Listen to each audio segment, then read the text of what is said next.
Here, located at 18070 Mount Elliott Street.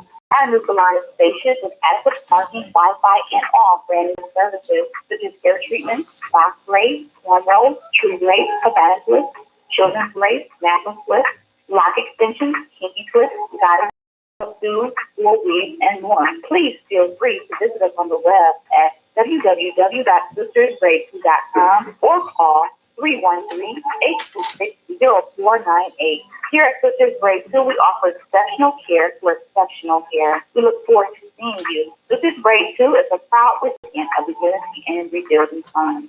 We would like to invite you to help support the effort of the Unity and Rebuilding Fund. Visit the website at www.unityandrebuildingfund.com. That's www.unityandrebuildingfund.com.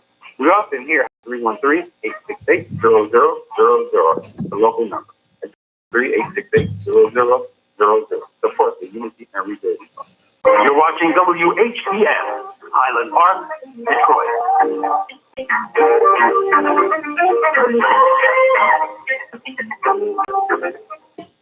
88.1 WHPR, the Highland Park, WZIE 107.3 FM.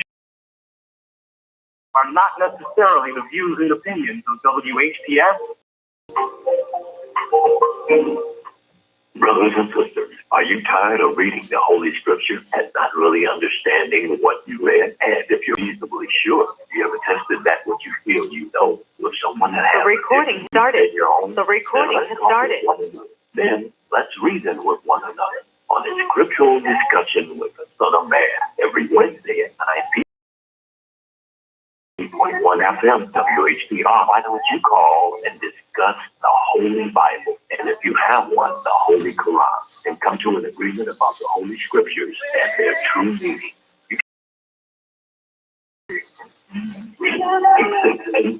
868-336-313-868-0342 or 313-868-0351. That's 313-868-4336. 313-868-0352. Scriptural Discussion with the Son of Man.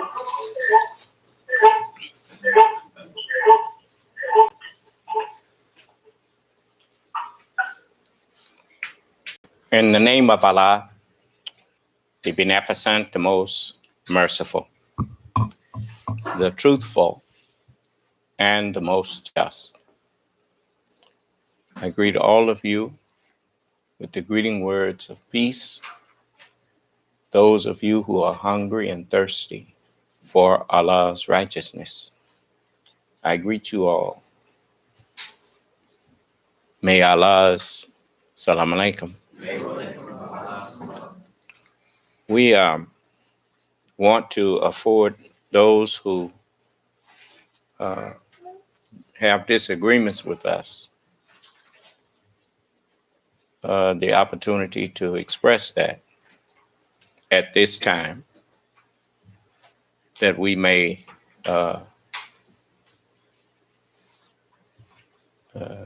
have a discussion concerning your disagreement. You know, we are not here to get you in a, you know why they call the president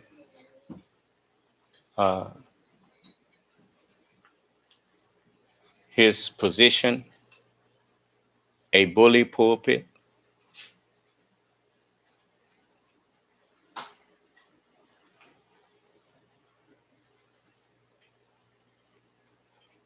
The reason they call it a bully pulpit is because the president speaks, and whether you agree or disagree with him, you can't talk back.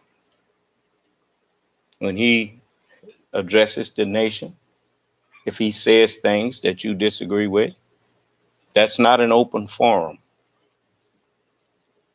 If you don't like what he's saying, you can either turn the channel or you can turn it off if it's on every channel.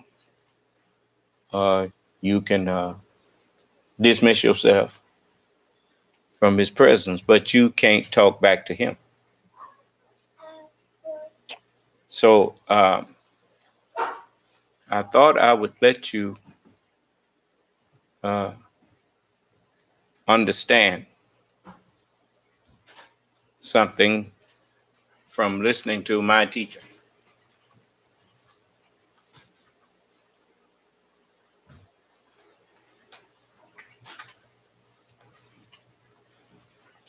The Elijah Muhammad.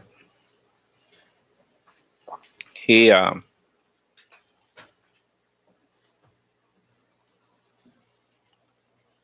tells you something about me here.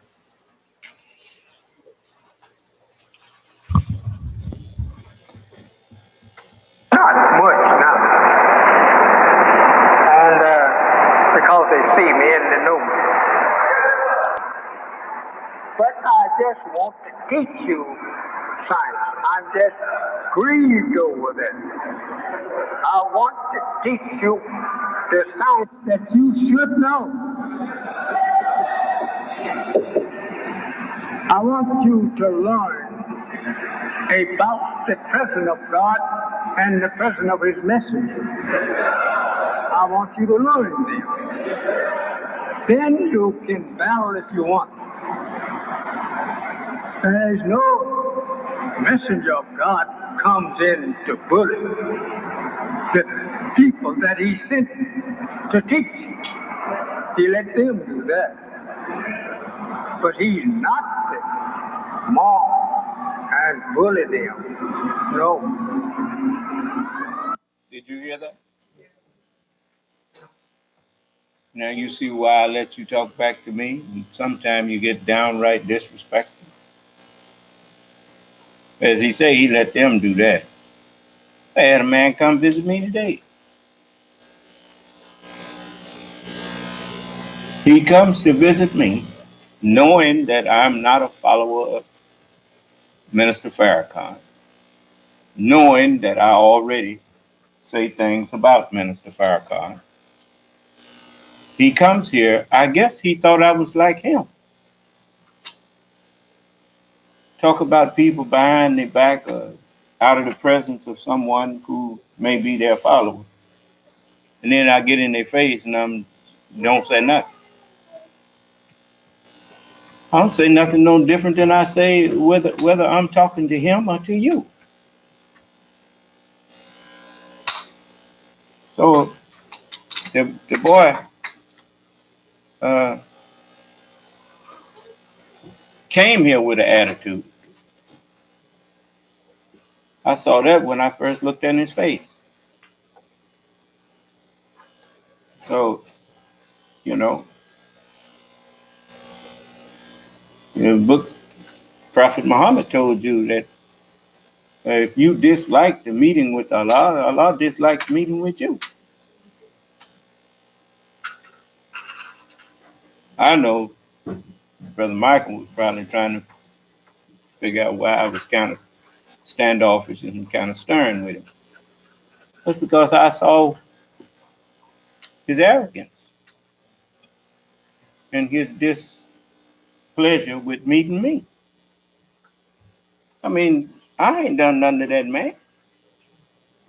If his leader and teacher if you hear me talking about your leader and teacher, won't you go back and tell him? When brothers heard Royal talking about me, they came back and told me. I said, next time he in Jackson, you let me know. When he got in Jackson, somebody let me know. And I went up there.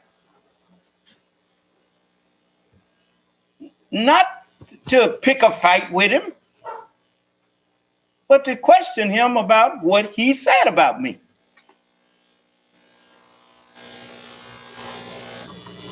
And I let you hear it. Did you hear him prove that I was teaching something in error? So what did that make what he said? Certainly, if my teachings is full of errors, it ought not take you no year and a day to point out one of those errors. Is that right? Okay.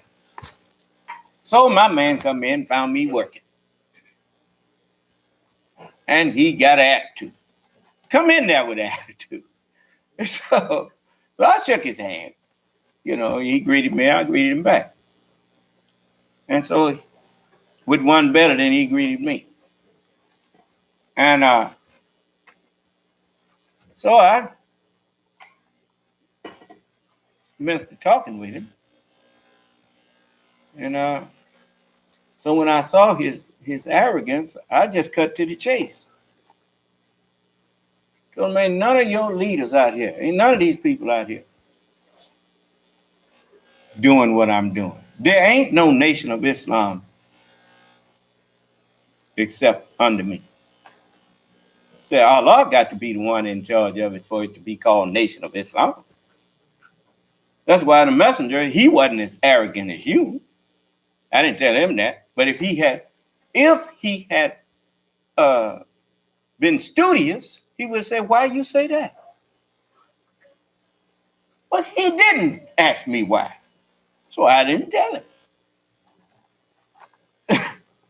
You know, I had already hinted to him when I told him that there can, in order for there to be a nation of Islam, it has to be under Allah directly. The messenger said wasn't nobody coming after him but God. He said, and that's you. I said, that's right. That's me. You know, I mean, I just, you know, I mean, where, I mean, if you shouldn't ask questions if the answer to them gonna give you trouble. You know, that shouldn't even gave him trouble. But that's to show you how big a liar hypocrites are. That's what a hypocrite is. He's a liar. I could have killed him outright with the next question if I wanted to. But he was so arrogant, I just kept on saying things that I knew was going to increase his disease.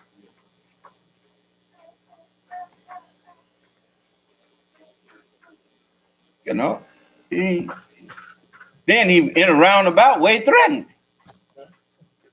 Told him, man, you ain't got no wolf tickets to sell around here. And then he started taking his watch off. He said, wolf tickets. You think that's what I'm doing? I mean, then I got kind of angry with him. I tell you what, I just walked up on him. Get off my property. He got off my property. And I followed him outside, which I was wrong for doing. But, Allah don't let me go too far. He let me know I was wrong for doing that.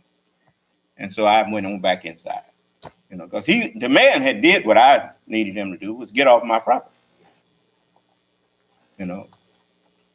But, sometimes I forget I'm almost 70 years old. But anyway, don't you let that fool you. Methuselah was 960 something years old. So compared to him, I ain't yet hit my prime. So I mean, I ain't gonna let nobody run over me. And so I got a witness. If I left out something, you can fill it in. But like I told him, he's mad because he's mad when he came in here. He's mad because I'm flying the American flag in America and got mine next to it. You know what I'd do if I was the white man? And you hoist up a flag in my house, talking about to my, you ain't gonna respect my flag. I said, then take that one down.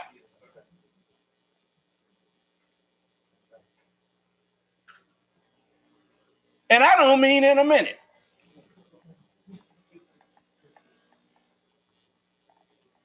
That's what I'd do if it was me. Is that the teachings of righteousness? Do unto others what you wouldn't want done unto you?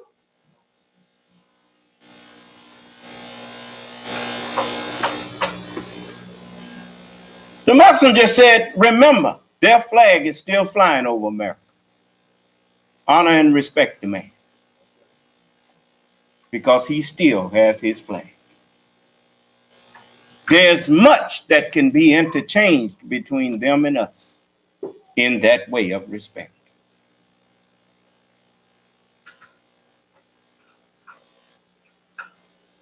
He says, Allah has said you now are free. And he gave you a flag representing your freedom.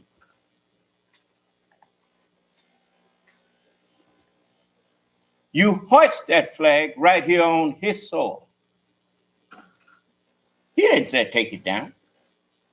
No, he did not hinder you from hoisting your flag right up beside his. Well, I think that's what's out there. Ain't no Ku Klux Klan or nobody else came back here and said nothing about our flag. So now the man that you call the devil got more sense than you. He got more understanding of reciprocity than you. And you claim to be his replacement? Yeah, you his replacement, all right. We got the new devil starting to be black.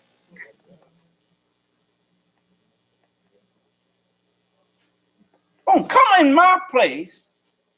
As he got mad because I told him Farrakhan wasn't equal to me. And that Farrakhan, he's out of order. He ain't nobody to be followed. Then he says I'm disrespecting his leader. I say, you found me. I didn't come to you. Now, I'm supposed to change what I teach because you walked in. If I did that, if I was Brother Michael or whoever else was following me, if they saw me do something like that, they need to get out from behind me. Oh, man. Why you changing the teaching because he walked in?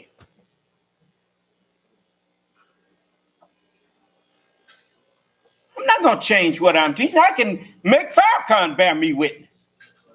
I already got him bearing me witness.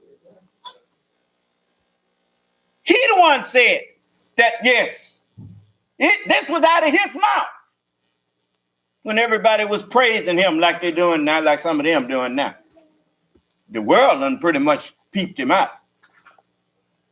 You don't hardly hear nobody bringing up Farrakhan to me no more.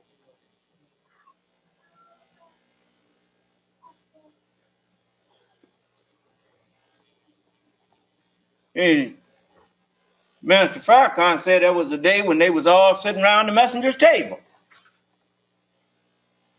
And everybody was praising, and he talked about himself in the third person. Farrakhan talking, he said everybody was praising Farrakhan. Yes, and the messenger hit the table and said, yes, he's very well known, all right, so that when he turns hypocrite on me, the whole world will see him. Did he say the United States will see him? Or did he say the whole world will see him? The whole world saw that million-man march and saw him getting up there, calling all them people together to talk about the measurements of the Washington Monument. And then told them He not once did he invite them to accept Islam. He didn't invite nobody to accept Islam. He said, just go back and join with some.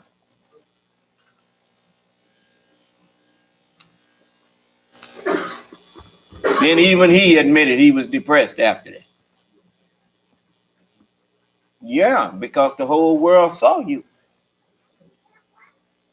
What I look like standing up in front of you, claiming to be a Muslim, and don't invite you to Islam. Didn't even mention Islam. Because he had made agreement, he said, with the preachers. Man, let me tell you something. Don't ever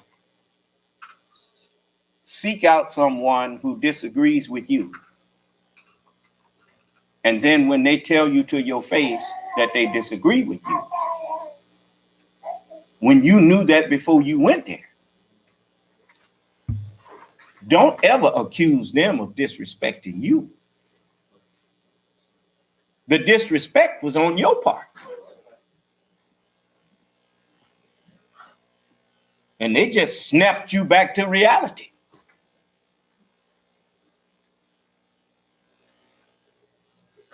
Do you understand?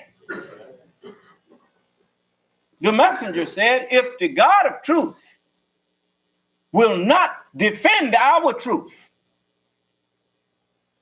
if you believe Farrakhan or Silas or any of them brothers out there that's calling themselves the head of a nation of Islam, if you believe that they are the God that the messenger said was coming, why don't you tell them to come and defend their teachings? Like I do.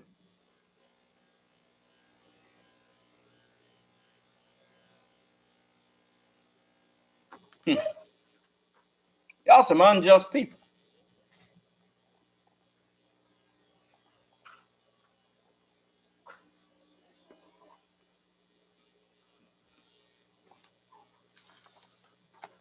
When I know people don't want to be bothered with me, then I leave them alone. I don't go pick a fight with them. Allah loves not the aggressor.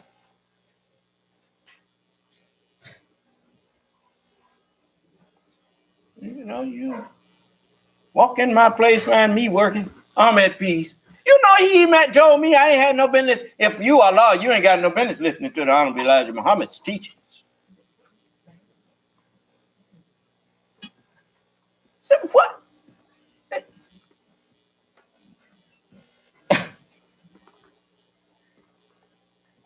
He said, Allah is the one can put you in Gehenna. I looked at him. I said, boy, I thought to myself, I ain't gonna touch that. And before he left here, I wind up putting him right there.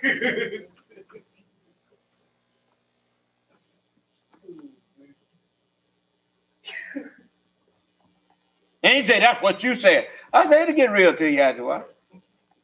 Don't you worry. It'll get real to you. See, I could have asked him. I mean, here this man said, I'm not Allah. Then I could have asked him, well, who is the original man?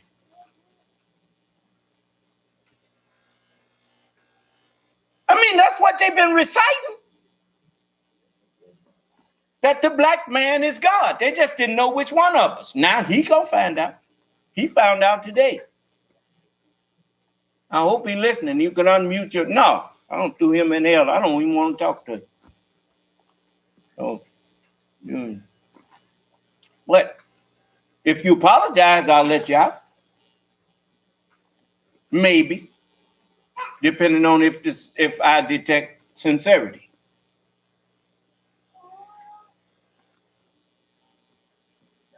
You see, generally when you overstep yourself in court and you see the seriousness of being in contempt of court, If you got any sense, you go back and tell that judge, Your Honor, I'm sorry, I just lost my cool. I don't know what was wrong with me. I shouldn't have done that. Sometimes the judge will say, well, okay, don't let it happen no more. Huh? Right? Okay. So now that's the problem when you don't bully people.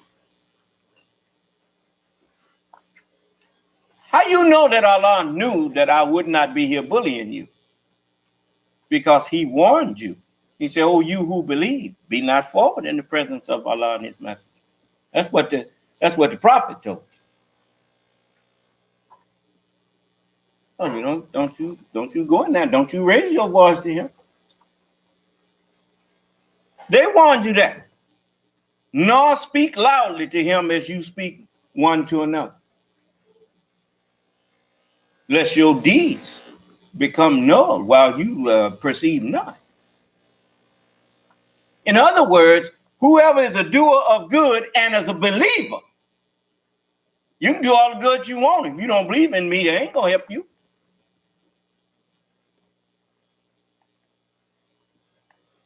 Because the good that you got was mine, was shared with you.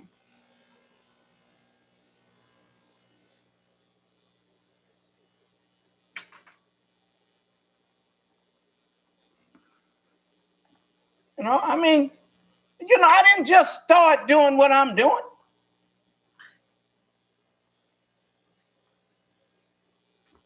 Well, the messenger told you, Allah don't send no messenger to bully the people.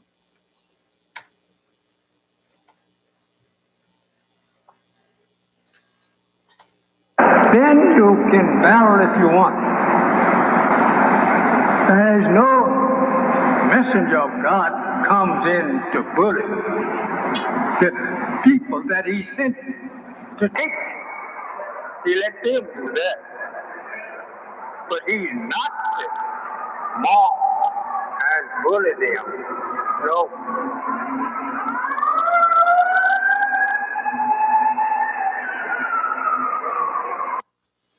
So I don't mock, mean copy your way of doing stuff. If I a hint, don't you do it. Because he don't know how close I came to hitting him. You come out your way, you gonna go out your way to come in here and find me at peace working, and then just insult me, I don't know how many times. And then when I told him, you ain't got no wolf tickets to sell in here. Oh, you think wolf tickets? You think I'm selling wolf tickets? And then he started taking his watch and stuff out. I started to hit him then. But I'd have been wrong. Because Allah told me to hold my peace, he'd take care of him. So, but, it turned out okay. I just sent him packing. Yes.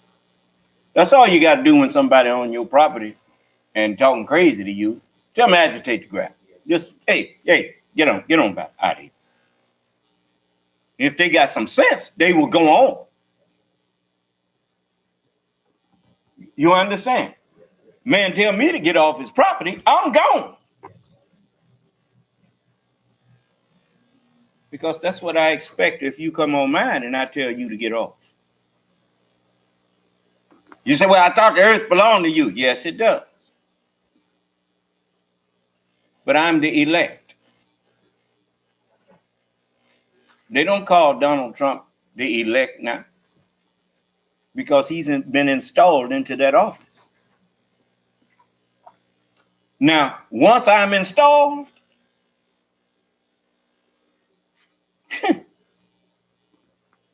you ain't gonna tell me to go nowhere. I'm gonna do the telling. I will take it from whom I please, and I will give it to whom I please.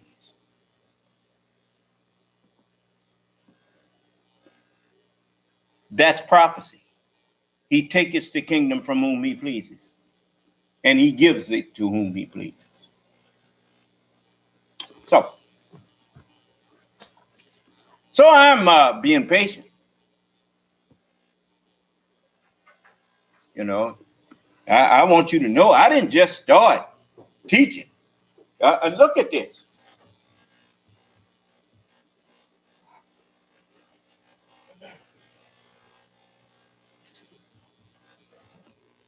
Just a moment.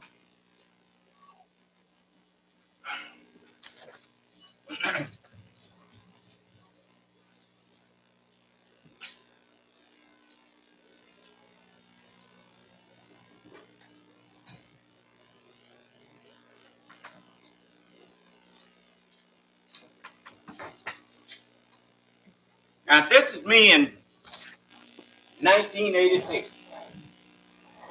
Say you are not no Negro. You are a so-called Negro. See all that? Now that's more right. Because you are not that. If you are so-called, then that means you're not really that. That's just what people call That's it. from 1986. That's 33 years ago. Acquaint every so-called Negro. And I had been teaching with 11 a years new God before that. and religion. Islam. To wake him up to his black self and give him the opportunity to be saved if he wants.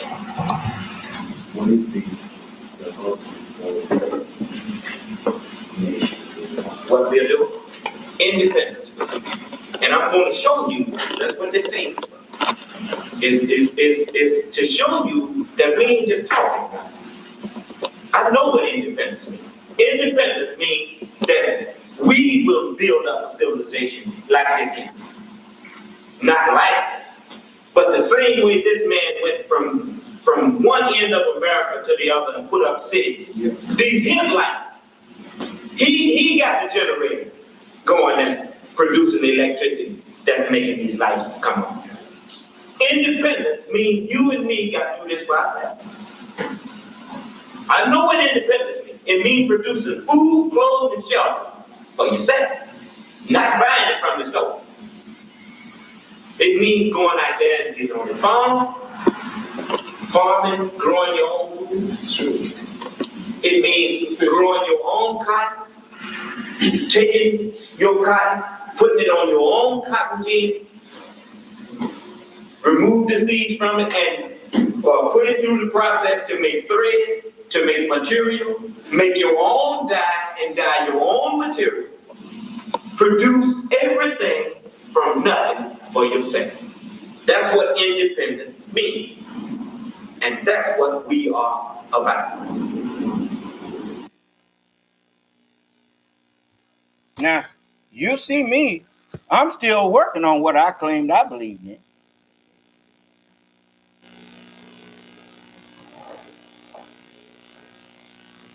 I'm true to what I claimed I believed in.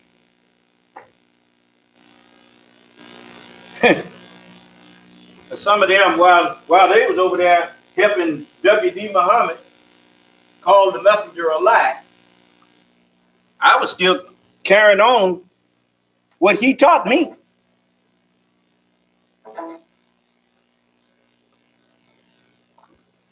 You see? So I'm not here to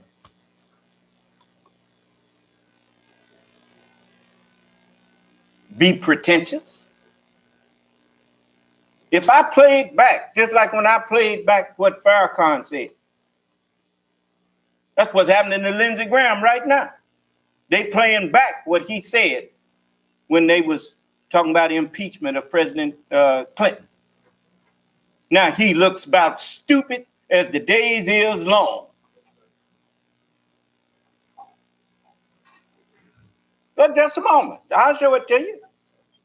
I ain't shy about showing it to you. Just a moment. Show you in a minute.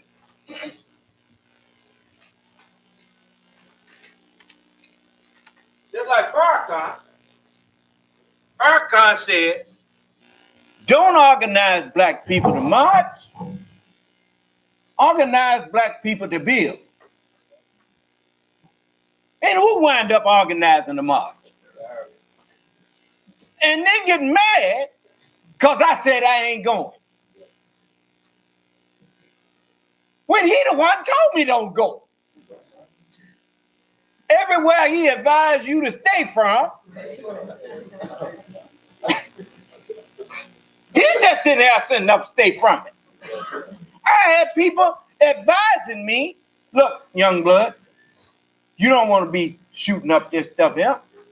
Shooting up heroin and nodding. And I'm looking at him doing it. He's telling me don't do it.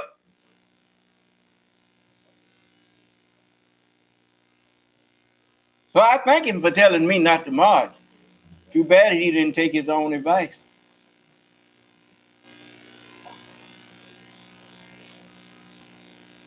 I mean, I know one of the reasons he was depressed because when he, in hindsight, when he looked at the result, he was the butt of every joke on Saturday Night Live, calling all them millions of people there together to talk about how tall the Washington Monument is. To talk about everything but Islam. Then you had all these people wanting to stand up and talk for 30 seconds and all this. Everybody just wanted to be seen. Wanting to be seen and heard.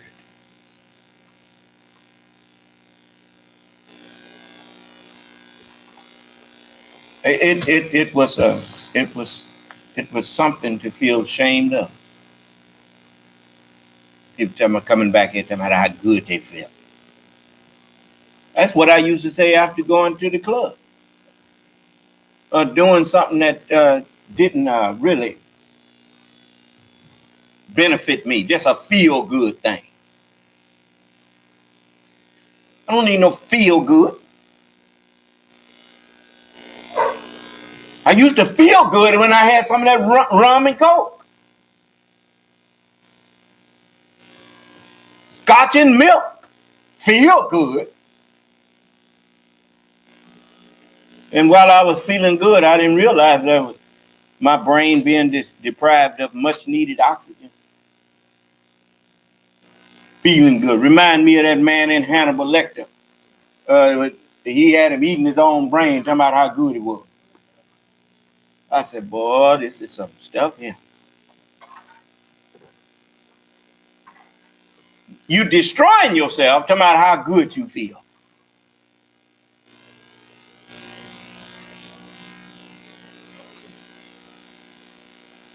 The messenger said that God, he said he comes out himself to be the champion. Do you see anybody else coming out besides me?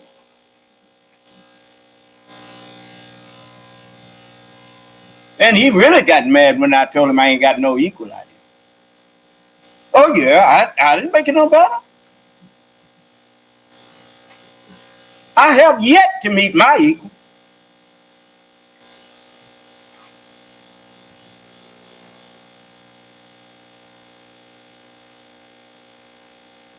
I'm not just teaching people. I'm building for people. I'm doing a whole lot of things you don't know about. Even these here don't know about it.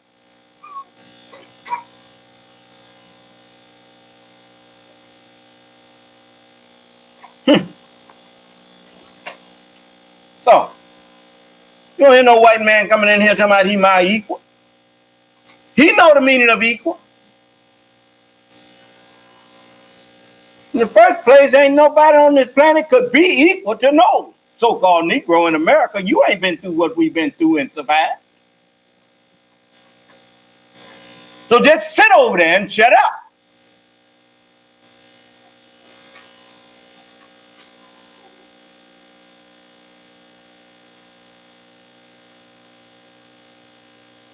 You come in here insulting us now, I'm going to pay you. Because you know better.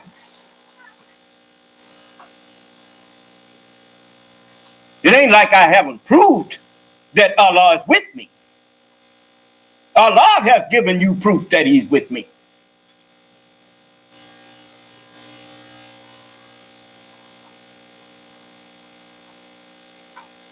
I don't hear nobody else putting their life on nothing they saying.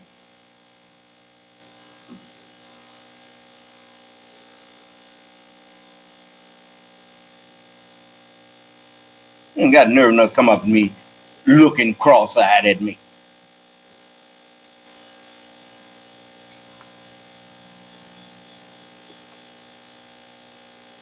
You can't walk up and meet his leader unannounced and all of that kind of stuff. That's why he ain't got no respect for me, because I showed him respect. People in this world, they used to being disrespected. Well, can I make an appointment to see the captain? Can I make an appointment to see the president? It's supposed to be the White House, supposed to be the people's house.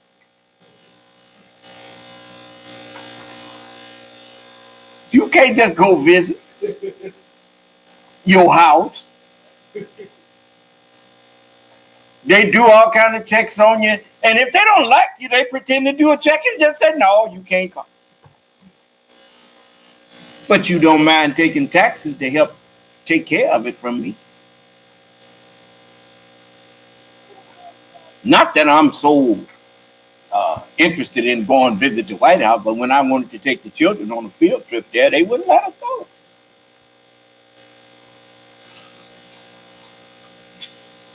And they know we ain't no danger to this country. They know it.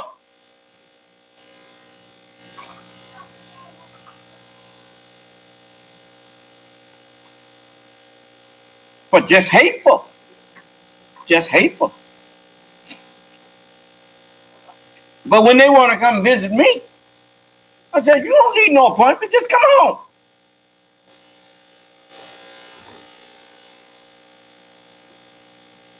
The God I represent, you don't need no appointment to go have prayer to him. Wouldn't that be something? Hey, Gabriel, do God got time to listen to me? No, he ain't got no time right now.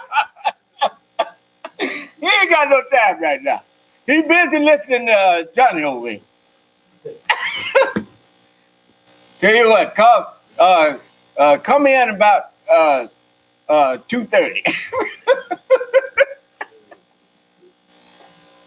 Oh, y'all something. And you so used to people that you look up to not giving a damn about you. When you get, well, it's the truth. That's what you do.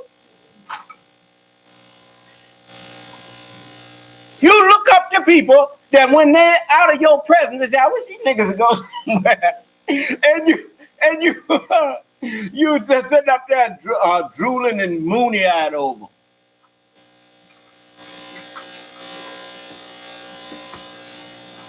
Oh, shoot. Ain't nobody's groupie.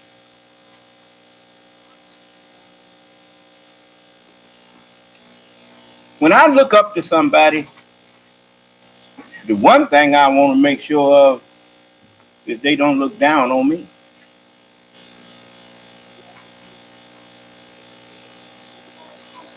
The Honorable Elijah Muhammad, the more we gave him, the more he gave back. Now that's a role model I can live with. That's a role model that I can look up to. And that's a role model that I emulate. The more you give me, the more I'm going to give to you. Yeah. You ain't going to start and stop either. I'm consistent.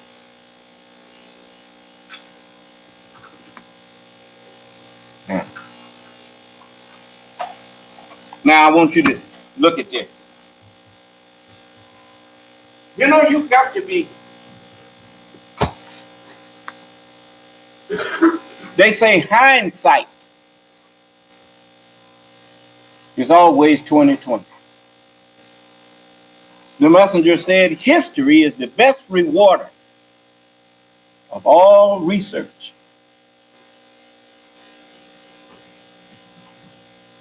Remember, I told you that America has fallen? If you had been born in the 50s, and I'm a 50s baby, you would agree with me how far America has fallen. And you know that's the one thing about a child. I know most little boys, they crazy about their mom. Huh? You said something about his mama, he ready to go upside the head. Was them fighting words, brother? When I was growing up, you wanted to start a fight with somebody, all you had to do was say your mama. It didn't even have to be, just say your mama. Say your mama. It said, nigga, what did you say? He ain't said nothing yet but your mama. And it's on from there. Everybody knew you must want to fight. And so, but anyway, even though some mamas was kind of loose, and everybody knew it, but that didn't make them. Remember that song "Hickory Hollow Strength"? You know that song really hit home with some people. You know, so you never know what made the woman go that way. People always see the result, the end result, instead of what led up to it. But anyway, she took care of her children anyway. And so, when you look back at the history of this country, there was some hateful things done 200 years before the official birth of this country. Then roughly 100 years, during 100 years period, they began pushing aside all of that slavery and mistreatment. If you're going in the wrong direction, you can't just stop. You got to slow down, then you turn around, then you head back the other way. Do you understand? So that's why Allah said he would judge that nation. You ain't no judge over nobody. Here a man wanted to come in here condemning white folks and came in here acting like a white man to me. That's the way white folks used to come into our place. Come in there like it's his place. That's how he walks in there, like it's his. Looking at me like I'm the visitor. Oh, shoot. Even when he told one of my followers, told Brother Mike, let me talk to you a minute, brother. I said, we through talking to you, mister. And he said, I'm talking to him. Brother Michael said, oh, he told you what we through. This ain't Farrakhan. They claim Farrakhan is their leader. But if they understood how to follow, he'd have been satisfied when I told him we was through talking to him, huh? But he think Brother Michael, my followers, is like him with Farrakhan. Just using Farrakhan's name, but they do what they please. You can't do what you please and be around me. You'll do what I please. It's just like me. When you God knows I love my big brother. But when he started talking about the Honorable Elijah Muhammad, I was just 22 years old. Hadn't yet turned 23. He started talking about the messenger in a derogatory way. I warned him. That man ain't doing nothing but robbing y'all. Man, I said, look, you don't know nothing about that, man. Then furthermore, don't say nothing else about him. And if you said something else about him, I'm gonna bust you right in your mouth. I ain't had no business doing that. But that's how serious I was about my leader and teacher. And that offends me. I didn't bring him up to you. You just gonna come out the blue and start talking to me about him. Well, Lord, I don't want to hear it. You see? And he stopped because he saw I was serious. And I'm glad he did, because I really didn't want to get into it with him. But at that particular time, I was in a different mindset. My understanding was like it was when I was a child in physical in this world. Somebody said something about my mama, I'm ready to fight. You see, but now, I've grown that. I don't do that. But you don't go up to a man that's old enough to be your daddy, talking to him like you his equal. That's stupid. And he said something that didn't make no sense, which told me he didn't understand his own self. Old man for counsel. Well, I just counseled you that Farrakhan ain't got no business trying to lead you nowhere. Now, if that's not correct counseling, he older than me. Why don't you tell him to take it up with me? Out of respect for a black man that can think and can disagree. When people disagree with me, I invite them in here. Don't I? Even tell them your leader can come in here and he can be the host and I'll be the guest if he thinks that he won't be allowed to speak. See, because I already know if you the host and you don't let me speak, people gonna know you a fool. And if you let me speak, I'm gonna show them that you a fool.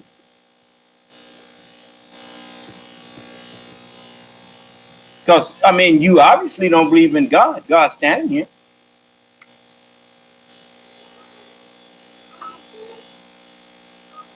Who did you think it was talking to when the word said, just like the word is the law?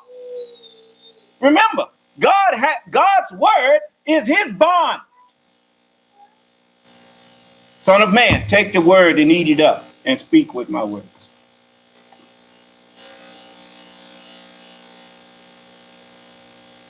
Then everything that's in the word belongs in me. That's my own. The messenger told me to accept my own and be myself. And myself is a righteous Muslim. He said God himself is a Muslim. That's what he told you. And so I submit to the word. I can't submit to a word if I don't know know what that word said. It's like you think a judge is up there just making up law as he goes. That man had to study law. And when he don't quite know what the law said about something, he has an assistant, a law clerk, that will look up stuff for him.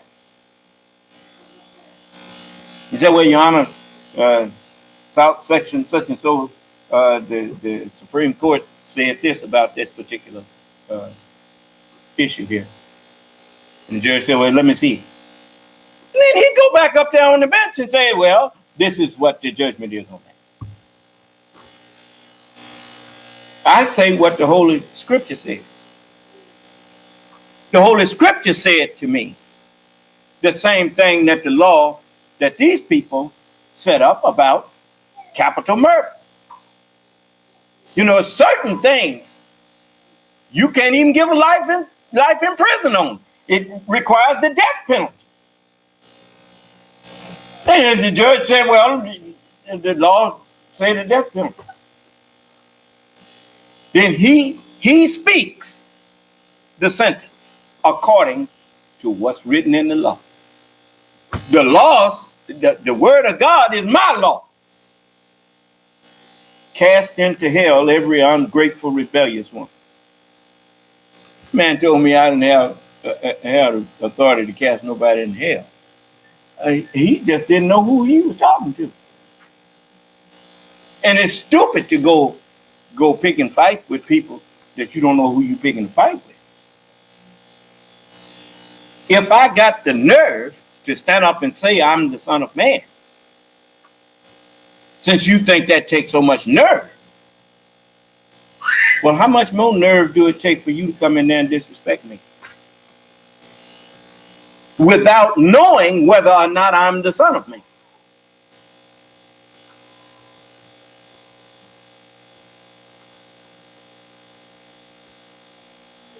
How many of you all know of some other man that's known as the Son of Man? Who do you know of other than me?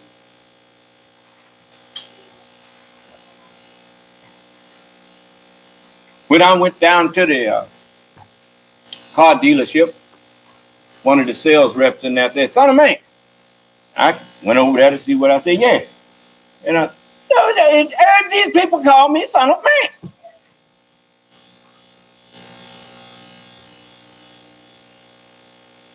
He is called and is known as the Son of Man.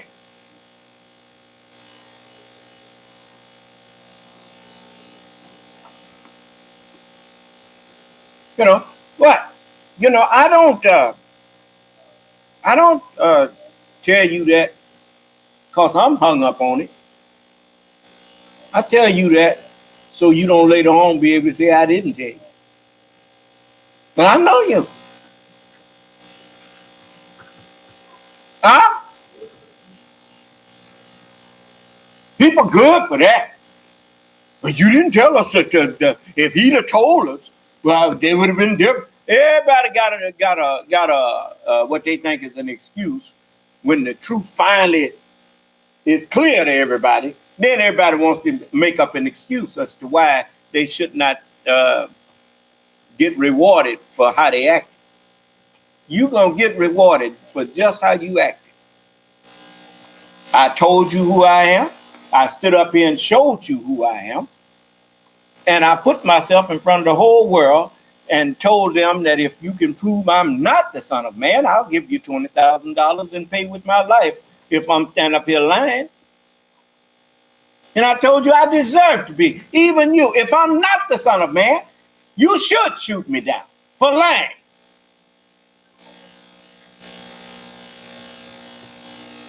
But you better make sure you got some proof before you decide you're going to shoot me down. I saw a whole flock of buzzards out there. There were 2 flocks of them. As good as saying, we wait. They wasn't flying circling around here. They was on different, over different spots. Some in the west and some in the east. The east, the west. And it's just, I mean, I had never seen that many of them together before. And they were just coasting. I said, well, must be getting close. You know, Allah could cause everybody's worms to come up in them and kill them. And then they all fall dead, and then he could let the buzzards eat them all up and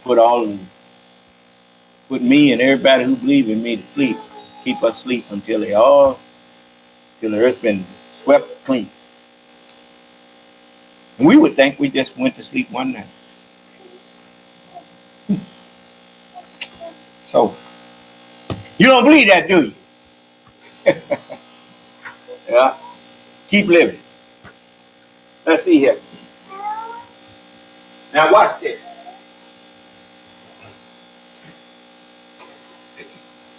Still need to swing 20 Republicans to get a conviction of Donald Trump. The Senate has actually held 19 different types of impeachment trials in history. Those are mostly for tenured judges. Now, 73% of the judges who were impeached went on to be removed from office. Numbers are different, though, when you look at politicians. Only 1 out of 4 politicians removed through the process, a senator in the 1790s who was technically expelled in a complicated decision. The Senate has never, of course, as we've emphasized throughout our special, never convicted a sitting president. The 2 who were impeached did not ever reach that supermajority, meaning a 0% conviction rate in those 2 instances. Now, that's the history. Majority Leader McConnell says the Senate would have to take up impeachment and hold a trial if the House does this. Now, he's hinted that trial could be any length, which he also stressed potential speed ahead of the Clinton trial. I think we could be through with this. The majority leader said from 3 days to 3 weeks. It's not a complicated case. I believe it can end very, very quickly. I think the one thing both the opponents of President Clinton and his friends agree with is that we'd like to have it over quickly. Speed as a goal there. Well, it wasn't 3 days. It was just over a month for Clinton. About halfway through, there was a vote to also dismiss those charges. A surprise twist today that could bring a quick end to a Senate trial that has paralyzed Congress. Senator Robert Byrd, the influential though unpredictable senior Democrat, says the trial should end, that the Senate will never have the votes to convict the president. That was a major move. In a few days, there was a vote on the motion to dismiss, and it failed. On this vote, the yeas are 44, the nays are 56. The motion is not agreed to. Now, that Senate case was effectively managed or prosecuted by 13 House members. That included then Congressman Lindsey Graham. He argued the president does not have to commit a formal statutory crime to merit being kicked out of office. You don't even have to be convicted of a crime to lose your job in this constitutional republic. If this body determines that your conduct as a public official is clearly out of bounds in your role. Impeachment is about cleansing the office. Impeachment is about restoring honor and integrity to the office. I can tell you in both parties, we know from our reporting today's your job. He argued the president does not have to commit a formal statutory crime to merit being kicked out of office. You don't even have to be convicted of a crime to lose your job in this constitutional republic. If this body determines that your conduct as a public official is clearly out of bounds in your role. Impeachment is about cleansing the office. Impeachment is about restoring honor and integrity to the office. I can tell you in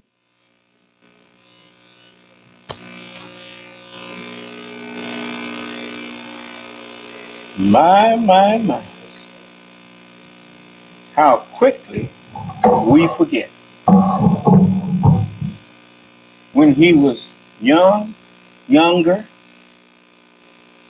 and took his oath of office seriously, he said that it's about protecting and cleansing the office. Ain't got nothing to do with the man who's in the office. The man, how in the world do you notice the presidency of the United States is the highest office that a man can be installed in America. Is that right? Then when you get in that office, you are expected to uphold the high standards that go with that office. If you don't uphold it, what you think misdemeanors is? Huh? Misconduct. Conduct unbecoming. If you have a demeanor that is unbecoming for the office of president, they can put you out of there. Well, you got a man in there that have drugged the office of the presidency through the sewer.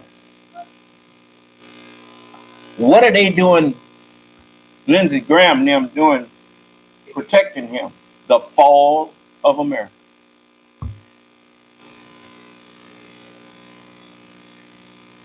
You know what fall is? It's when you were standing, now you ain't. Is that right? You have fallen.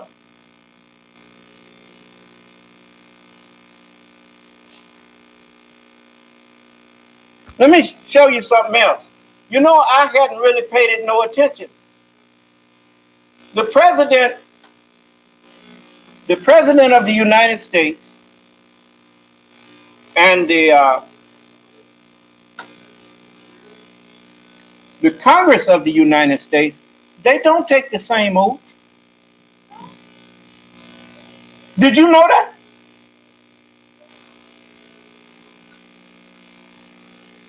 You know, Allah just, he said, hey, go there and check it out. Because, we didn't realize that actually Congress has a duty. What made me start thinking about it was a committee called the Oversight Committee. Oversight of what? Oversight of who? Let's look at it. I want you to look at this here.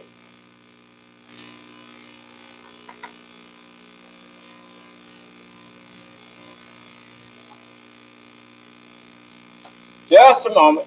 I'm gonna get it straight in a minute. I'm gonna have to put it back on. Just give me a minute. I want you to see this.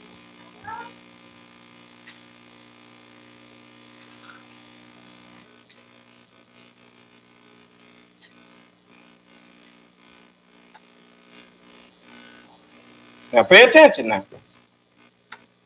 For peace in our world is the expansion of freedom in all the world. Will you raise your right hand, Mr. Walker Bush? I, George Walker Bush, Do solemnly swear do solemnly swear that I will faithfully execute the the office of President of the United States office of President of the United States and will, to the best of my ability, preserve, protect, and defend the Constitution of the United States. the Constitution of the United States. So help me God. So help me God. Congratulations. Now I'm gonna run that back a little slower. Now, The best hope for peace in our world is the expansion of freedom in all the world. Will you raise your right hand, Mr. Walker Bush? I, George Walker Bush, Do solemnly swear do solemnly swear that I will faithfully execute the office of President of the United the States office of President of the United States and will, to the best of my ability, preserve, protect, and defend the Constitution of the United States. the Constitution of the United States. So help me God. So help me God. Congratulations. let's see. The best hope for peace in our world is the expansion of freedom in all the world.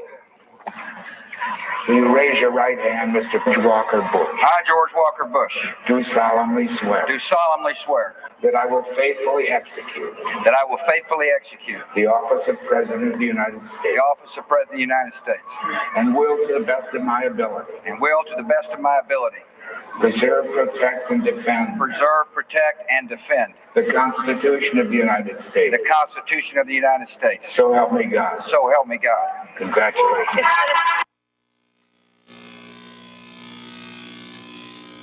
It don't say nothing about defending the Constitution from all enemies, foreign and domestic, does it?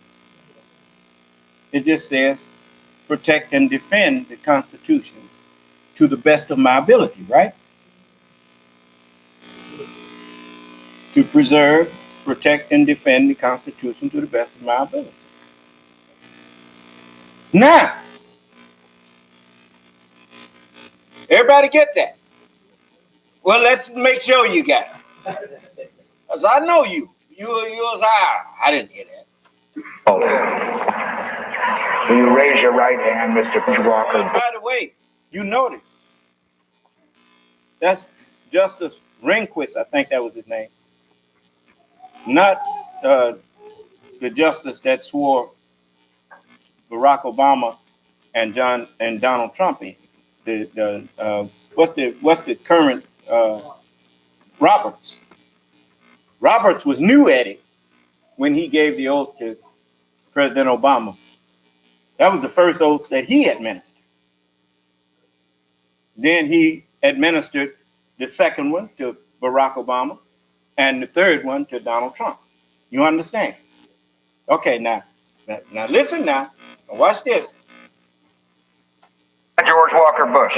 Do solemnly swear. Do solemnly swear. That I will faithfully execute. That I will faithfully execute. The office of President of the United States. The office of President of the United States. And will to the best of my ability. And will to the best of my ability.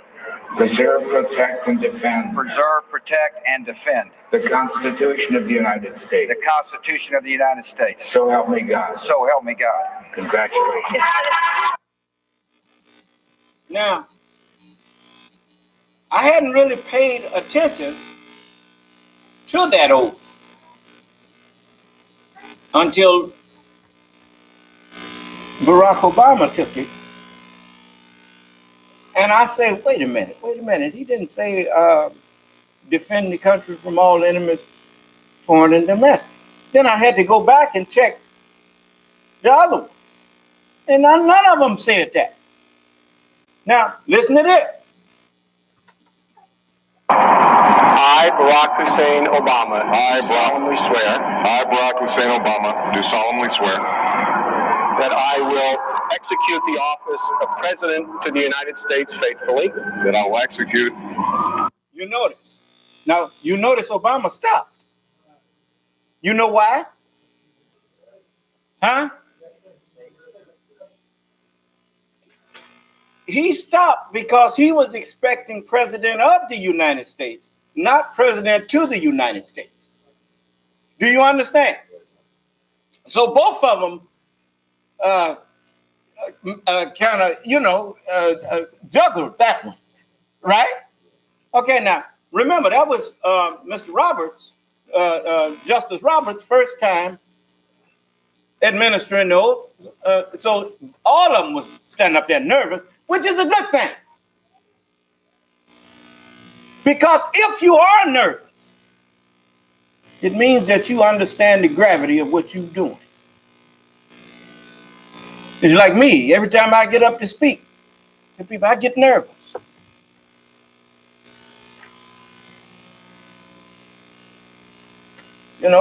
Yeah, till I get started. It is a lofty position, a position of great gravity that I have. And even though I'm up to it, I still get a little nervous when I take this podium. Because I don't want to mess up.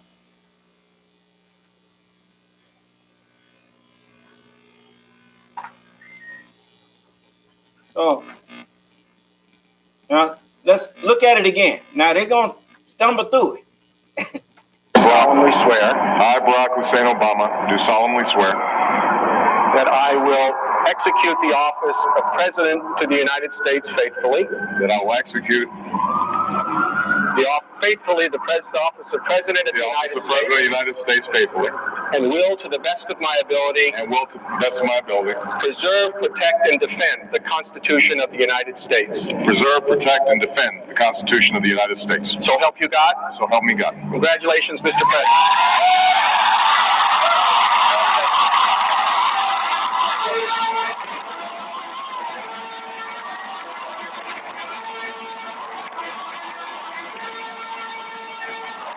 Now, watch what happens, because he's going to take it again.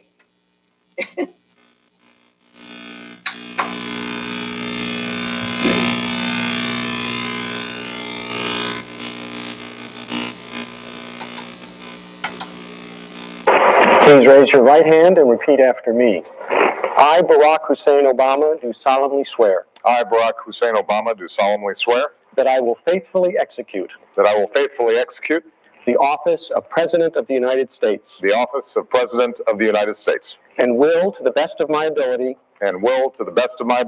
preserve, protect, and defend the Constitution of the United States. Constitution of the United States. So help you God. So help me God. Congratulations, Mr. President. Thank you, Mr. Chief Justice. Thank you so much. Thank you, sweetie.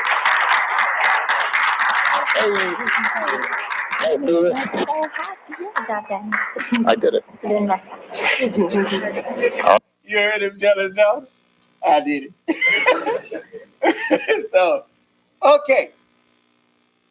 So the president takes an oath to preserve, protect, and defend the Constitution.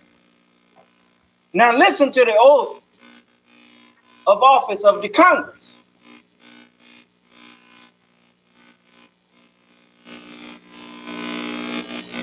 The House of Representatives. C-SPAN networks bring you long-form public affairs programming from the nation's capital and or public service of your television provider. C-SPAN, created by cable. According to precedent, the chair swear in the members en masse.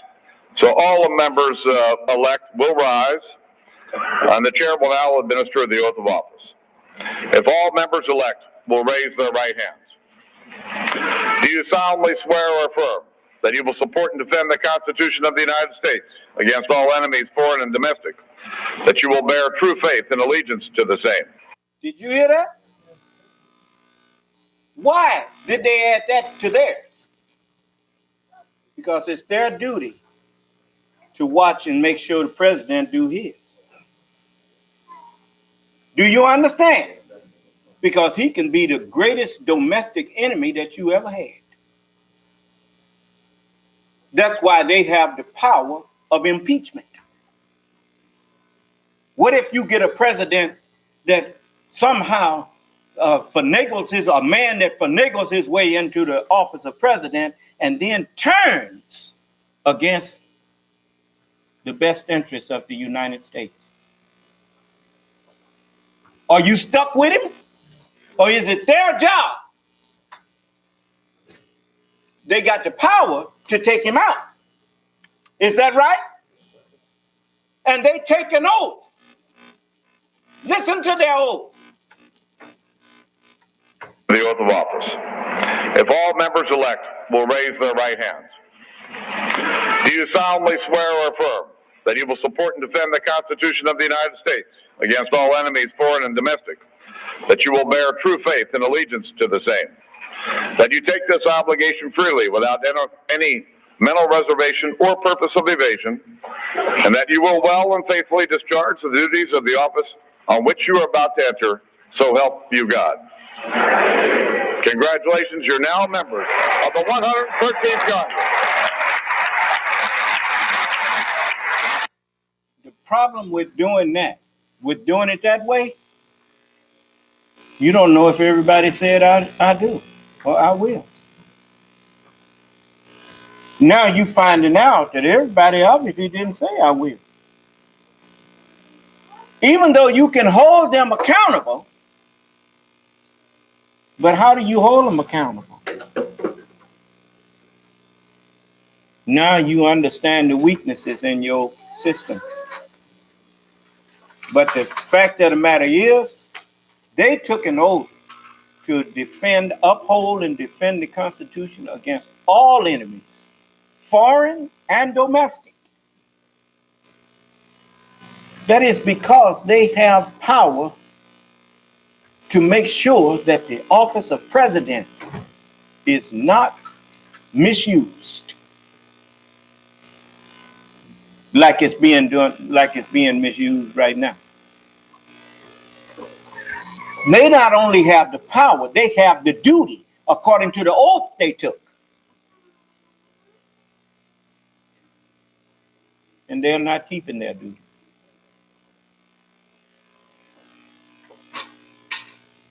Like I'm keeping mine. Allah said, Son of man, I have made you a watchman unto the whole house of Israel. Not just the spiritual, but the natural mind as well as the spiritual mind. You the watchman. So I'm giving you warning.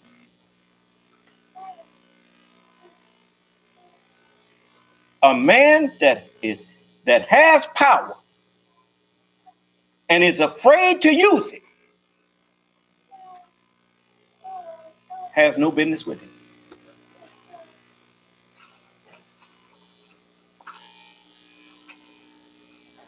The Congress has the power of oversight.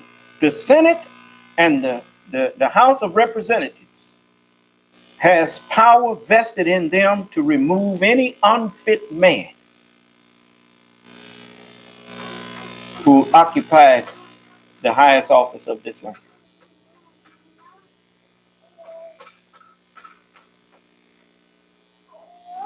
Lindsey Graham, he broke it down real good.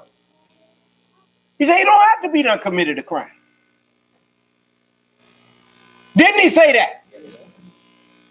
Even though he has committed crimes. Obstruction of justice is a crime.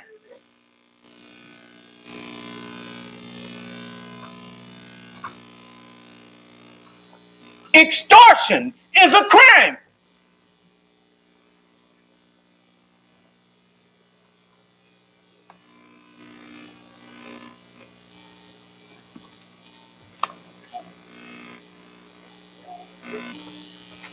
So, I noticed none of his defenders are saying nothing.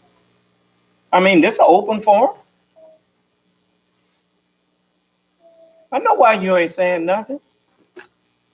It's because you just like him.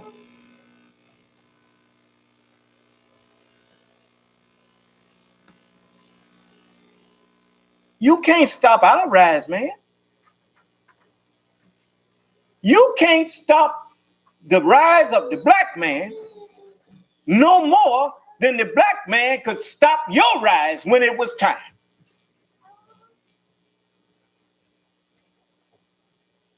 You have an old saying, there's nothing so powerful as an idea whose time has come. If you don't think the idea of nationhood has taken root and that idea's time has come, how do you explain me?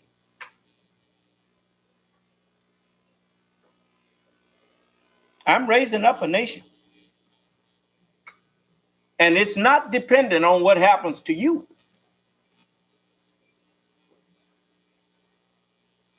I don't need to see the nations fall in order for me to rise. Because all of you, compared to what's in my head, all of you are like two-legged beasts.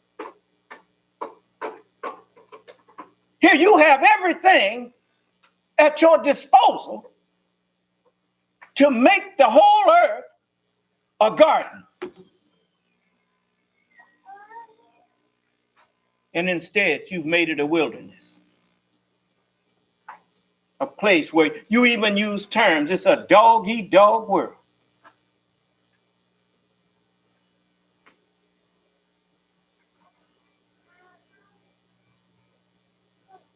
On the outside are dogs.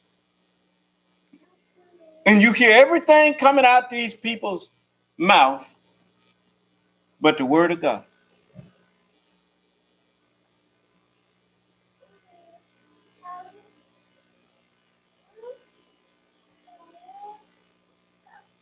They even had another saying.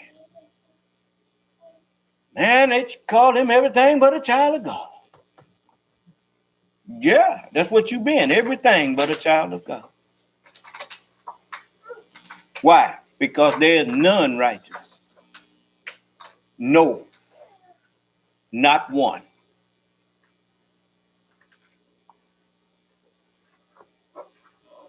Say he, Allah, is one. One that's right.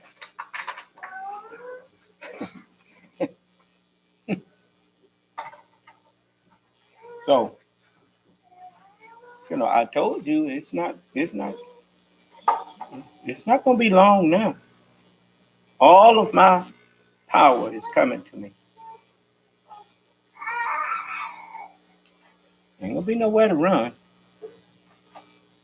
You mark my words. And remember, I promised you I was going to pay you back. Yeah. To reward every man according to his works. As we must all stand before the judgment seat of Christ, that every man may have done in his body according to that which he has done. I didn't hate you. Yes, sir. You ain't never got to say yeah. But that's what it's going to be.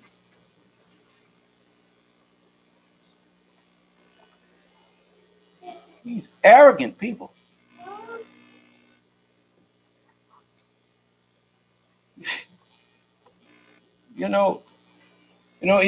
Even those who was calling themselves Christians, they don't say too much to me now.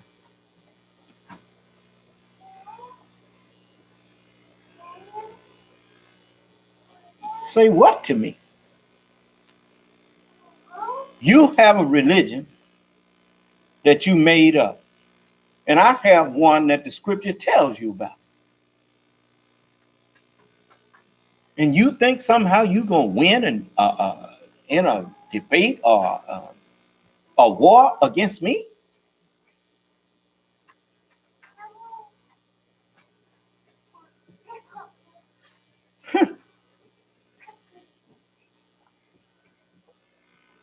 You have forgotten your forefathers was telling you that you don't have no true religion. That's why they told you there should be separation of church and state.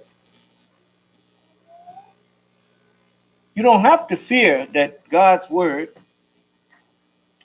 and your government is incompatible unless you know that what you call God's word ain't God's word.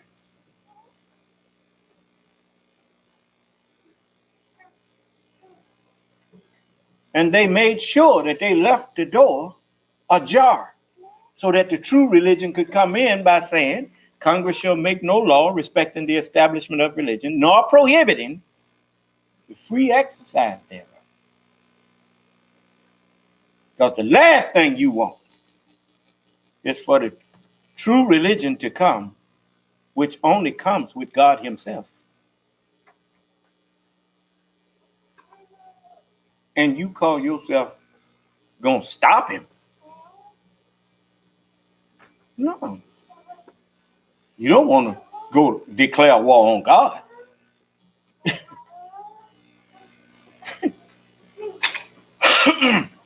So they told you, don't fight religion.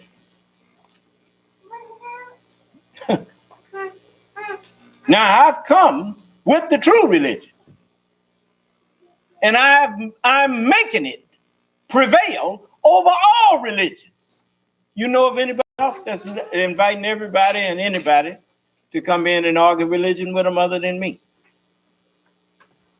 Atheists come in here, I let them come in. I welcome them. So I can show him he's not an atheist. There's no such thing as a man that does not believe in God.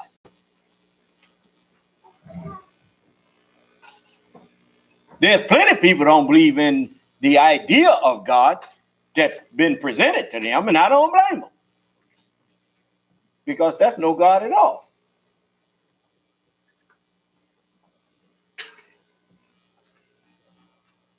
But I tell you what you do. You want to find out who I am? Bring your children. Bring them in the room when I'm teaching. And watch them.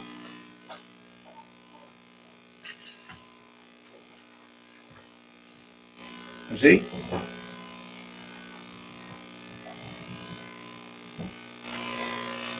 Children got a sense that you don't have.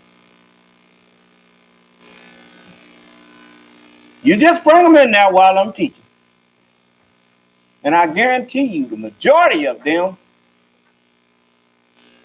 All you have to do is tell them. If they understand, sit down and be quiet and pay attention to the Son of Man. They'll sit there and be quiet and pay attention to me.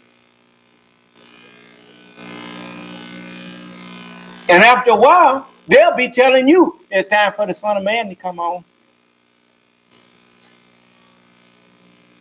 And look at what color they are.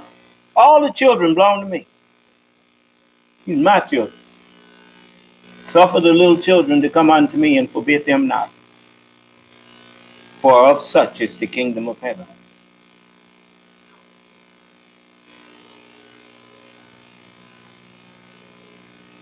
Oh.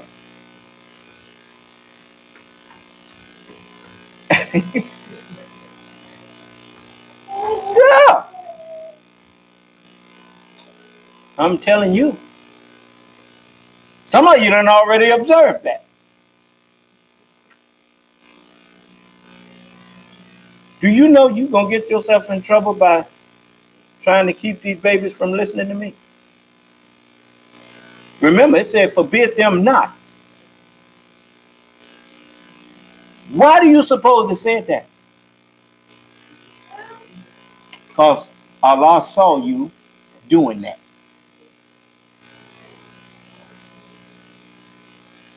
I done seen some of you, even in this community.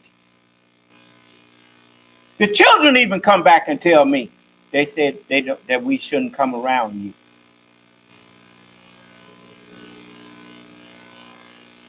You're going to answer for that.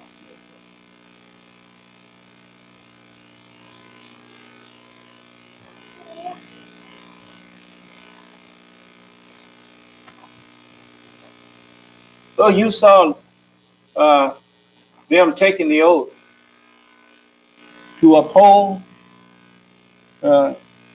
and protect and defend the Constitution from all enemies. Well, who better to defend the Constitution, which is the very foundation of the law, than the lawmakers?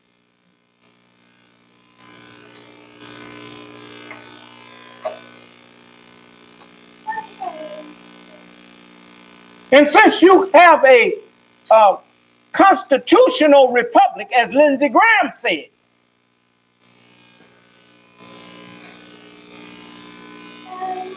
then the true power of America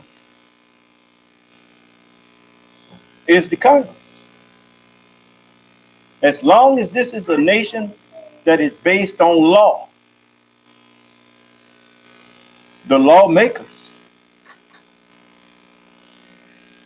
are the ones who get the last word. Huh? The lawmakers make the law, and they hold the president accountable to uphold it.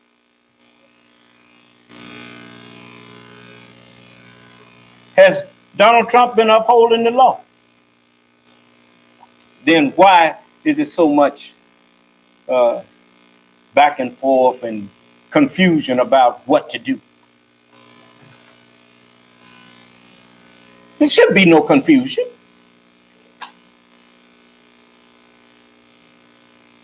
Okay. Right on. Go on and ignore your laws. Just remember, that's the only thing that have kept you around here for 200 years, is those laws. It's just like a man come in. That man come in there telling me I shouldn't be listening to. If you're Allah, you should not be listening to Elijah Muhammad's teachings. Then I hit him in the head with what Jesus said. That he that believeth on me, believeth not on me, but on him that sent me. The Honorable Elijah Muhammad, them wasn't his teachings. He told you he got that from God. And when I accept those teachings, I'm accepting my own teaching. As he told me, he said, accept your own and be yourself. And he said, yourself is a righteous Muslim. And he said, God himself is a Muslim. And I bear witness. I submit to the word. You ain't never seen me arguing with the word of God. You see a man stand up arguing with himself, you know think something wrong with him. Is that right?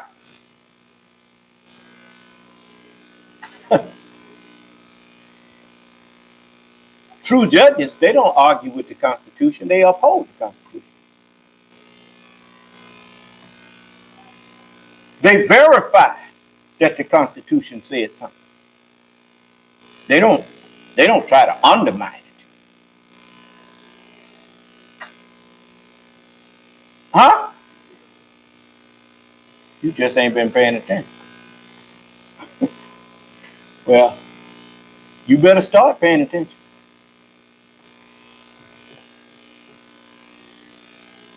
If you want to live, you better start paying attention. So, let's see here. Let's look at some more. You know, they got quite a few things.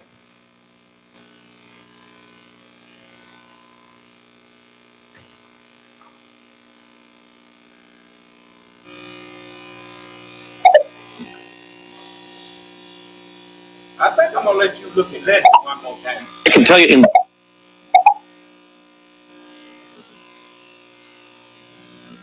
president does not have to commit a formal statutory crime to merit being kicked out of office. You don't even have to be convicted of a crime to lose your job in this constitutional republic if this body determines that your conduct as a public official is clearly out of bounds in your role. Somebody needs to ask Lindsey Graham, was he lying? And if he was lying, how come didn't nobody disagree with him? Even the Democrats at that time didn't disagree with him.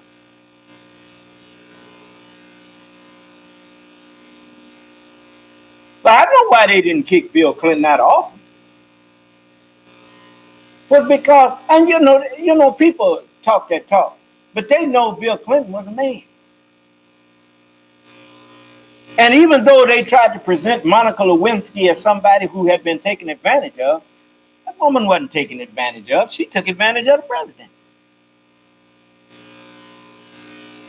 How you know? She kept the dress with the semen on it and then brought it back out there.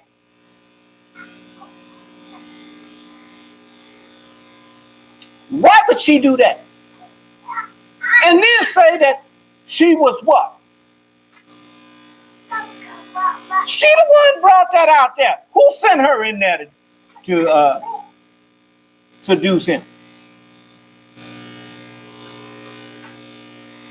Somebody sent her in there to seduce him because she kept it dressed and didn't get it clean. She could have went and had that dress cleaned and went on about her business. Couldn't she? Why didn't she? So who got set up? Because he couldn't control his libido. I didn't hear you. I noticed you ain't saying that.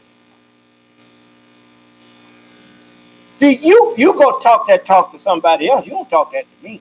I know how they go. I mean, you got entertainers that women chase all the time. Throwing them their underwear and all that old mess. You don't believe it? Go and look at some of them interviews with the Temptation where Otis was on there telling how women just come there and throw themselves at them. Now, if they'll do that to a singer, what makes you think they wouldn't do that to a president? Huh?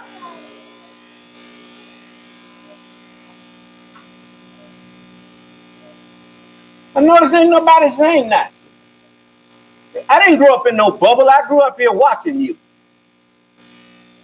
I know what y'all capable of. If I told you everything I saw when I was growing up, then you would understand me better. I saw women doing all kind of stuff when I was growing up. Husband gone and all that. I know what you capable of.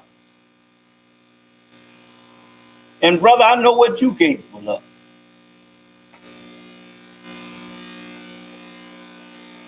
Come later on, you find out they had little page boys and all that kind of stuff. The very ones who call themselves judging President Clinton. Boy, you'd have had a field day on Solomon, wouldn't you?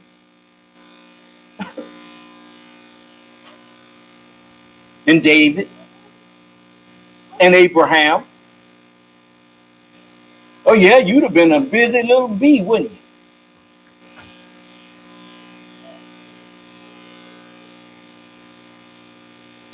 So anyway, they threw it out. But when you look at what Donald Trump did, it made Clinton look like a saint. Then why they ain't all of them giving speeches about the office of presidency now? I mean, he was giving a speech back then. This the same Lindsey Graham. Impeachment. He argued the president does not have to commit a formal. Name him. Yes, and it failed. On this vote, the yeas are 44, the nays are 56. The motion is not agreed to. Now, that Senate case was effectively managed or prosecuted by 13 House members that included then Congressman Lindsey Graham. He argued the president does not have to commit a formal statutory crime to merit being kicked out of office. You don't even have to be convicted of a crime to lose your job in this constitutional republic if this body determines that your conduct as a public official is clearly out of bounds in your role. Impeachment is about cleansing the office. Impeachment is about restoring honor and integrity to the office. I can tell you in both parties, we know from our reporting, today's senators looking back to see the lessons and mistakes, to see the precedents, to see what's expected of them. And that's not all.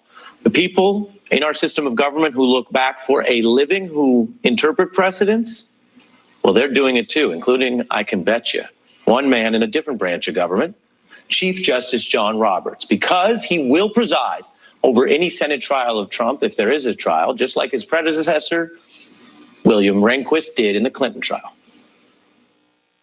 Senators, I attend the Senate in conformity with your notice for the purpose of joining with you for the trial of the President of the United States, and I'm now ready to take the oath.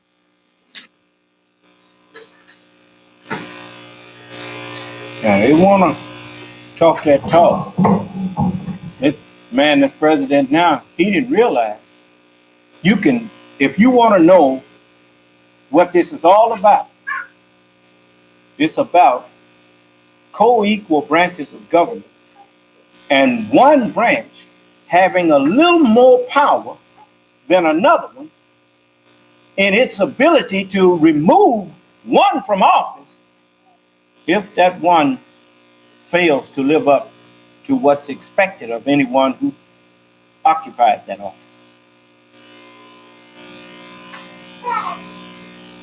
You see, the more I look at the way even their oaths of office tell you something. One has the duty to uphold, protect, and defend the Constitution. But what happens if he does not protect, uphold, and defend it? The other one has oversight duties to uphold, protect, and defend the Constitution against all enemies. Who is the enemy? those who don't abide by the Constitution, protect and uphold it, that's in office, they have the duty to remove them. Not only the duty, the power, and the duty to remove. Ain't that something? And it's in their oath. The president don't take no oath to defend the Constitution against all enemies, foreign and domestic. He's taken an oath to not become the enemy of the Constitution, to uphold, protect, and defend it. But if he does not uphold, protect, and defend it, then he becomes the enemy of it, the domestic enemy of it. And the Congress has the power and the duty to remove him. Didn't hear you. Now, what am I missing? Come on, all you lawyers out there that hear me standing up here saying these things. Correct me. Show me what I said that's wrong. The oaths of office tell everything. Huh?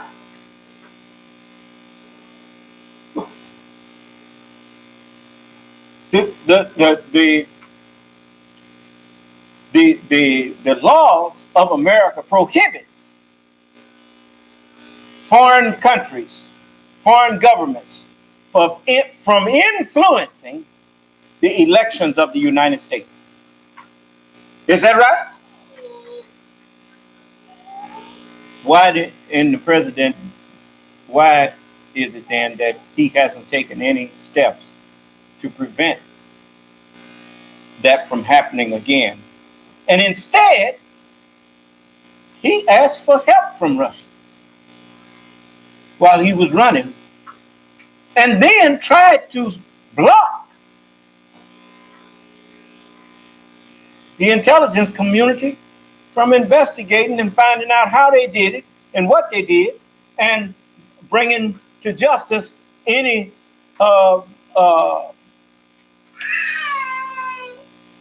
what you call what's that word? Collusion. Any conspiracy from within this country to help them do that. Donald Trump tried to block it by firing the James Comey. You know, yes, there's certain things James Comey should have been investigated for too. I agree. You know, Mr. Comey should not have came out there and said that Miss Clinton was under investigation. Even if she was, he shouldn't have said that close to an election.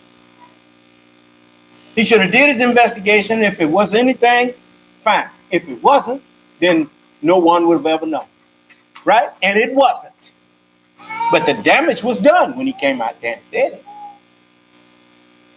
And for that, Mr. Comey was wrong. Now they're trying to do that. They tried to do that with Joe Biden to get somebody to come out and say he's under investigation. Trying to get the president of Ukraine to say that they are investigating Joe Biden.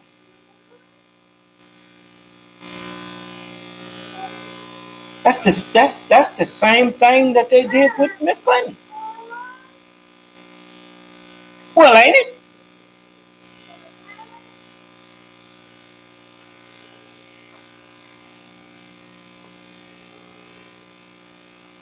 And at that time, they was investigating Donald Trump too. But he didn't say it. So I'm telling you, I'm talking about Mr. Comey didn't say it. But Donald Trump's campaign was being investigated too. You stand up there talking about Russia if you're listening.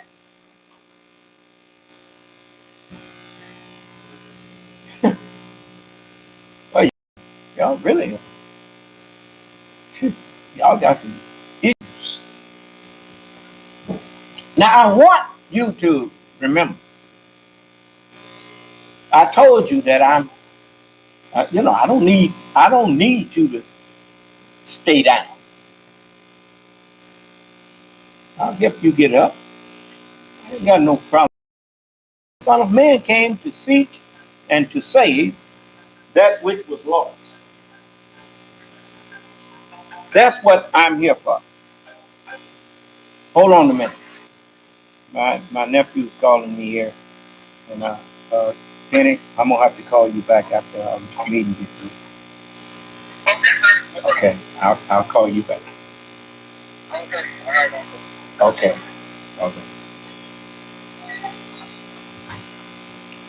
So, I had one of my nephews pass, and I know that's what they was calling me for.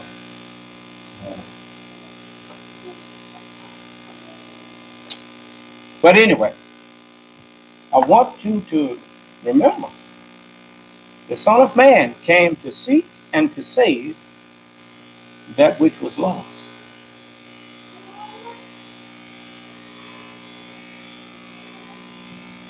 You know, all of you have lost your way.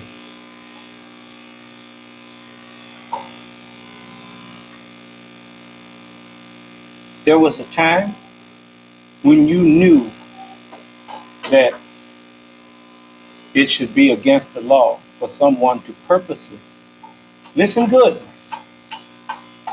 there was a time when you could not use the airwaves of America to knowingly put out false information. That's called propaganda.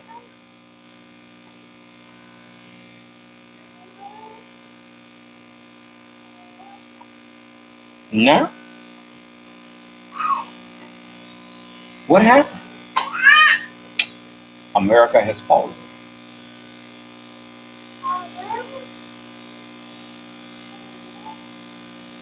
The love of money, once it takes root in you, once you wake up thinking about money and go to sleep thinking about money,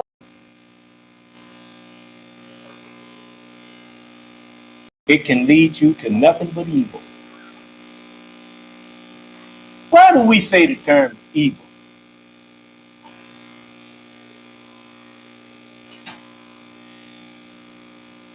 What was Adam's wife's name?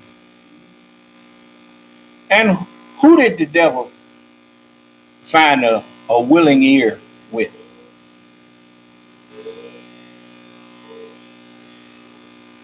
Eve's illness, which was to hearken to the voice of deceit.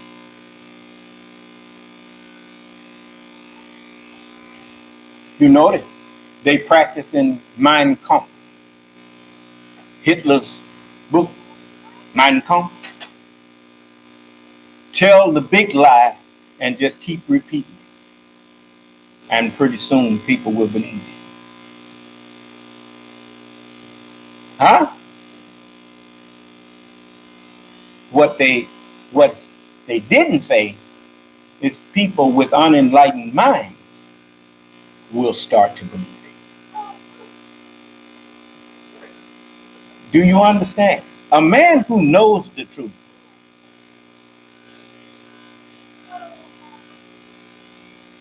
don't make no difference how many times you repeat a lie. He still knows it's a lie. Do you understand? Okay. So the first thing you got to do, but that's something that goes without saying. That's one of the reasons why Hitler had book burnings. You want to keep people ignorant. Huh? An ignorant mind is a dark mind. And if you want to slip up on somebody, do it at night. Huh? And most of y'all that's out there, you've been in the dark so long, that the light that I'm sharing with you, look how long I've been teaching. Look how long it took you to finally accept me telling you that the white man is the devil. Look how long it took. I could go back and get some tape where you was calling me up, telling me I'm teaching hate and all this kind of stuff.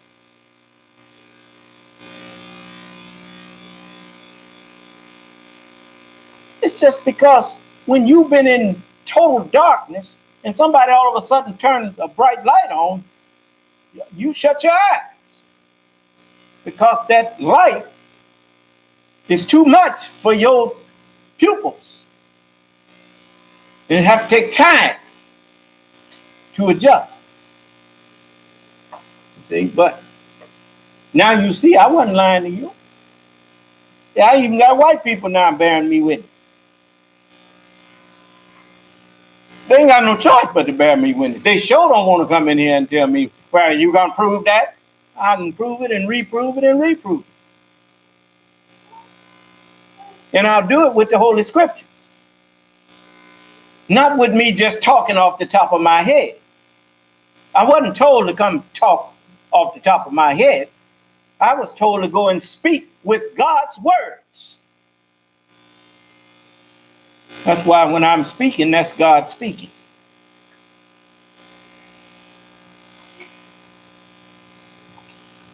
Any of you all doubt that?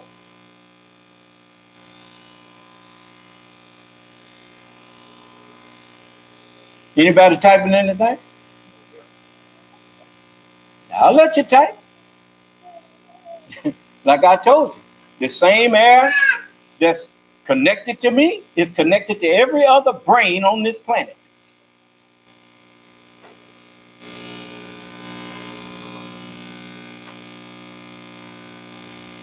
So when it comes time for my will to be done, it's going to be done. So it's, right now, the door of salvation is open to all of you. If you believe in me,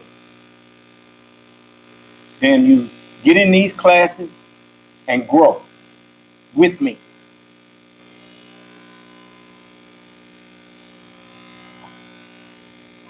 And when Allah glorifies me, He's not going to glorify the flesh. It's the mind that's in me that's going to be glorified.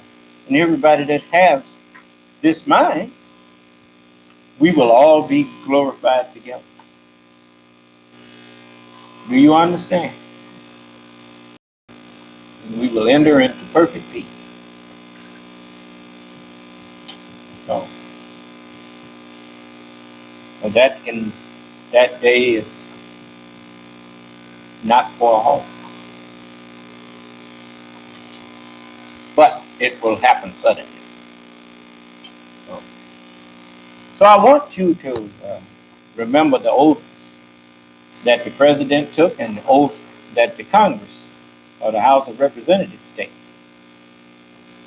And they call it the Congress, the Senate, and the House of Representatives. Well, the Senate is actually part of the House of Representatives because they represent people too, don't they? They represent the states of the United States, the people of the United States.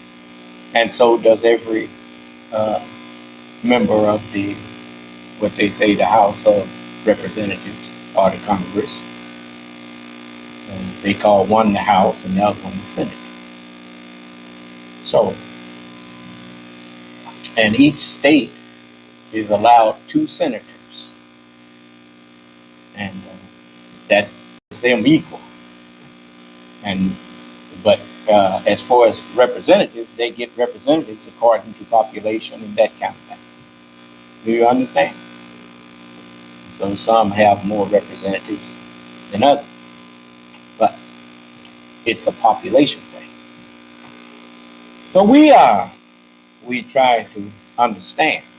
If you hear me make a mistake in what I'm saying or how things work, feel free. I promise you, I'm not on no ego trip.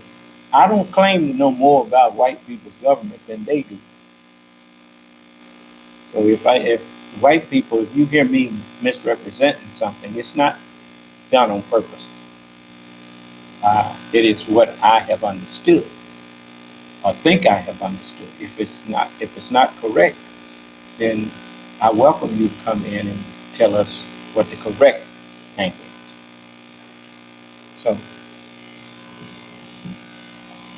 So we want to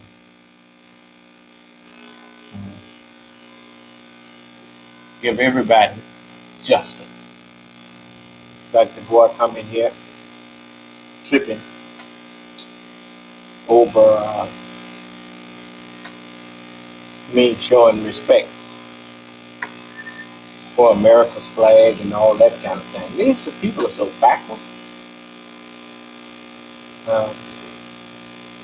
When you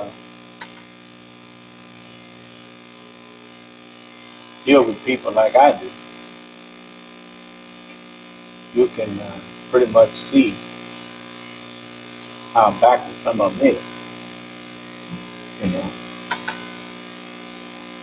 Here's a man claimed he's the son of the Honorable Elijah.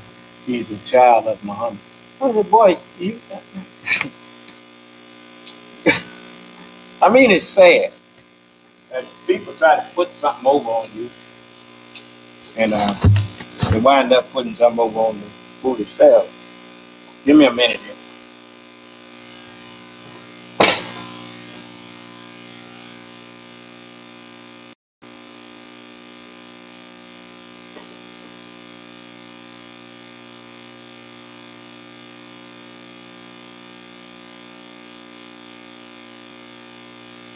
I'm not a person who lies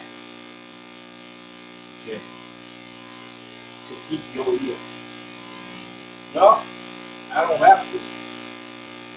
Wouldn't do it. I ain't good at lying.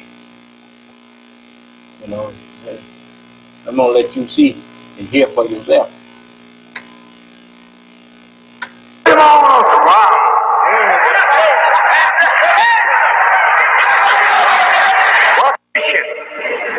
Well, we can prove ourselves worthy of this position. Yes, sir.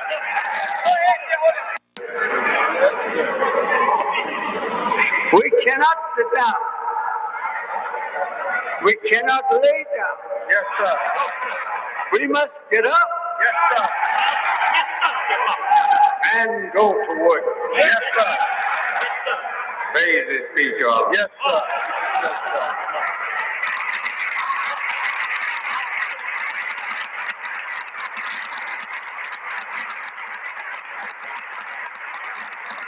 We want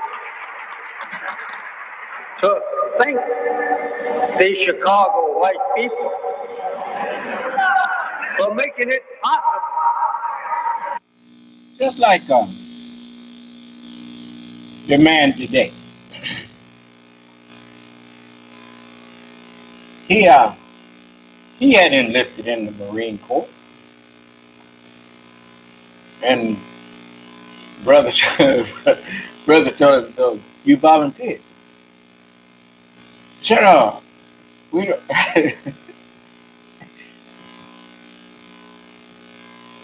It's not volunteer.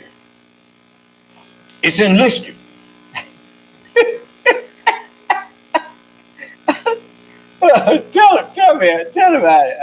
Tell him about it, brother.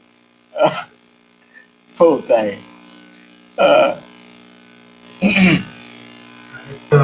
Asked him about him being in the service, and asked him what branch it was. He told me he was in the service. I asked him what branch, and then he said Marine Corps.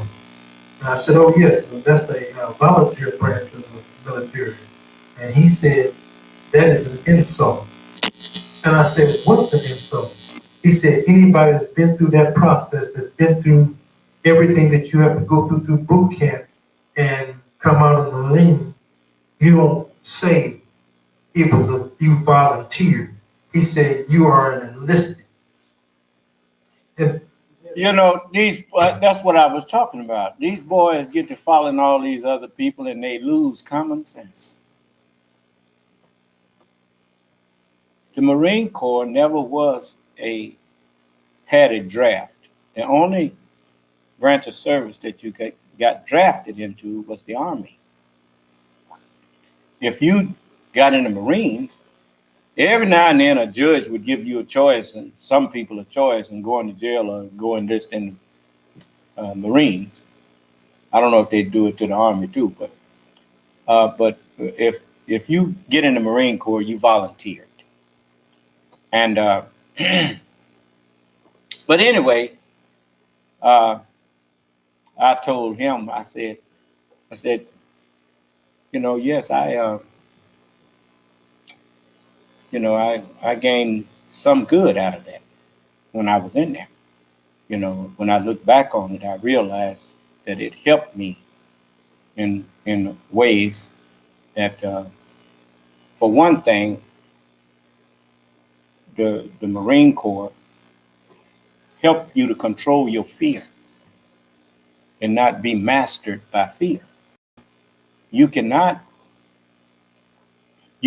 be a defender of your country or a defender of anything that you believe in if fear masters you. Because anything that makes you afraid will make you not stand for what you say you stand for. If someone can frighten you about threatening you or something like that, well, so the Marine Corps, that it helped in that sense with me, even though I wasn't no coward when I went in there. But I realized things that I could do that I didn't even know I could do until I was pushed into doing it. So, boy, there's more in me than I thought. And they helped me to see that. And so, and he tried to say he don't give him credit for nothing. Well, I know that that's a child. I'm dealing with that. He has a child's mind. For me to say that I got nothing out of living under the white man is to forget where the white man got his from. As the messenger said, what the prophets had is from God, and what the devil had came from God. And if God didn't want me to get something out of being up under these people, he wouldn't have put me up under them. But you have to grow up some in order to recognize and give credit to people who taught you something. So, to this day, if I saw my DIs, I would show them the utmost of respect.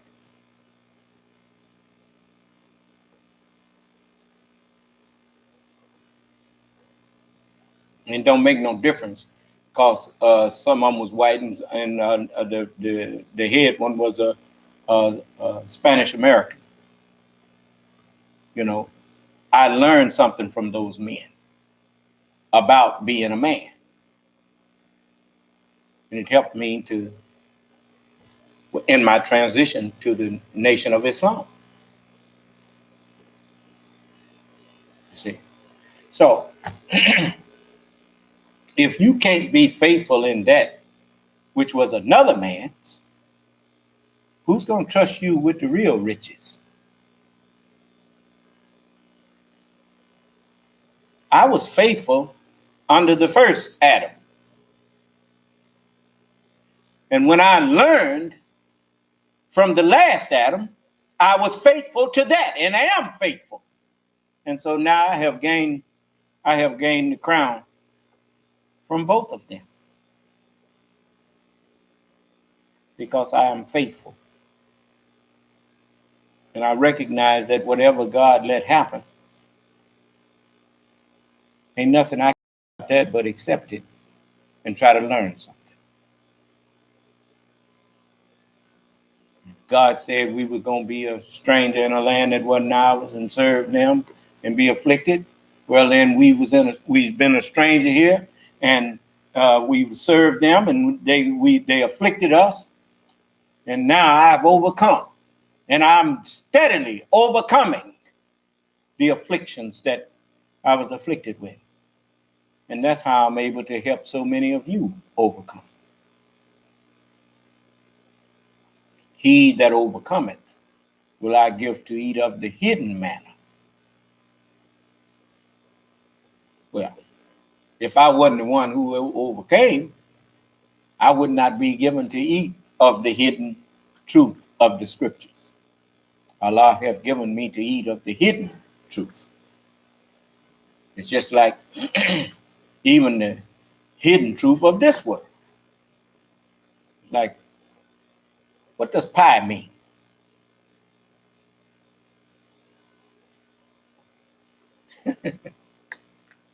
Yes.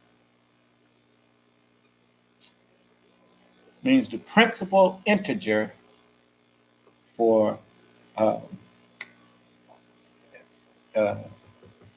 which is 3.14159, that infinite number there. It's the principal integer for that E. I put an E on there too, but it's actually PI, principal integer, for examination of certain equations, you see. But they don't spell it P-I-E, they spell it P-I. And it's the principal integer. You see. So an integer is a number, whole number, that helps you to examine and come up with equations. Or I forgot the word that I used earlier, but it'll come back to me. But I don't have to have him now to teach me. I can go in salt water and fresh water and learn. Because I started off in salt water. You can't take no freshwater fish and throw him in salt water, he'll die. But if it's a saltwater fish and you throw him in fresh water, he do all right. He can go back and forth to both of them. So that's how I can go into the natural knowledge and the spiritual knowledge, and I can live in both of them. Do you understand? All praise is due to Allah. So luckily I started off in Christianity. You see, I started off in a poison world. And so, like the rabbit that did rabbit in the tar bait. When he said, please don't throw me over in that briar patch. He said, well, right in that briar patch you going. And he said, man, I was born and raised in the briar patch. So likewise, I was born and raised in Christianity. You can't fool me with that. And all of the lies you've been teaching about Jesus, I don't stumble over that stuff. I believe in Jesus. I don't believe in the lies you've been telling about Jesus. But you're not going to turn me against Jesus with your lies. Jesus was a righteous servant of God. And if you don't believe in Jesus, you don't believe in none of the prophets.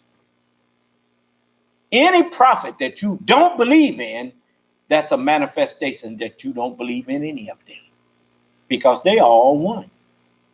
As the body is one and has many members, and all they being many are one body, so also is Christ. That's like somebody saying they don't believe in the whole Constitution and sitting up there in the government. Well, how you going to uphold the Constitution? What about when you get to the part that you don't believe in? Then you're not going to uphold that. You need to step down.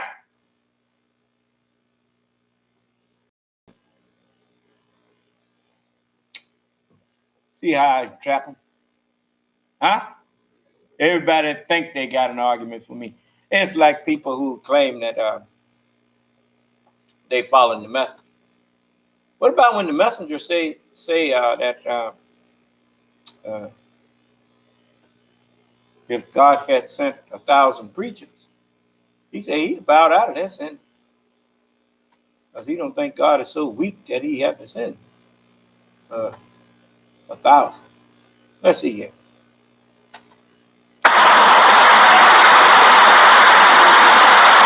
This is all right for us, we understand. We don't want wisdom. Get Jesus back here.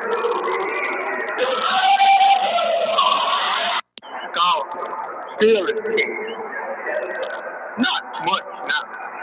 The messenger of God comes in to bully the people that he sent to teach. He let them do that. But he's not more.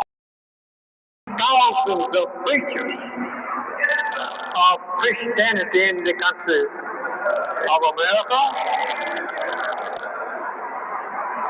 You can't find in the Bible what God ever sent 1,000 people. The preacher may have to go there and get 1,000, but he never sends 1,000 to the people.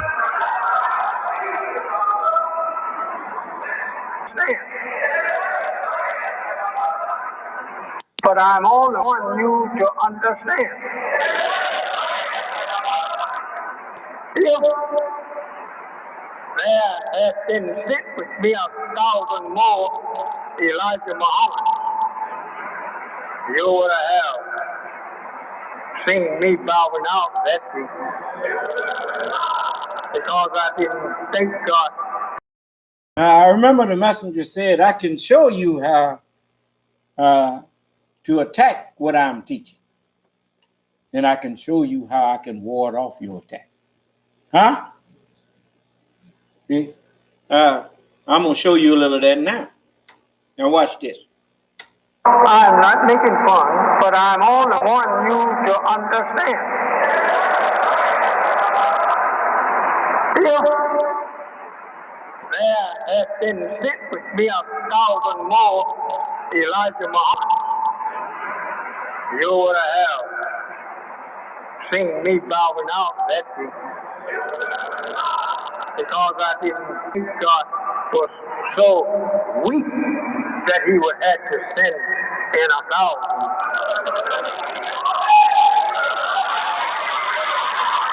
Did you hear what he said? He said, we got thousands of preachers in this country. Now, I'll let you hear it again. The preacher may have to go there and get 1,000, but he never sends 1,000 to the people. America, you can't find in the Bible what God ever sent 1,000 people. No.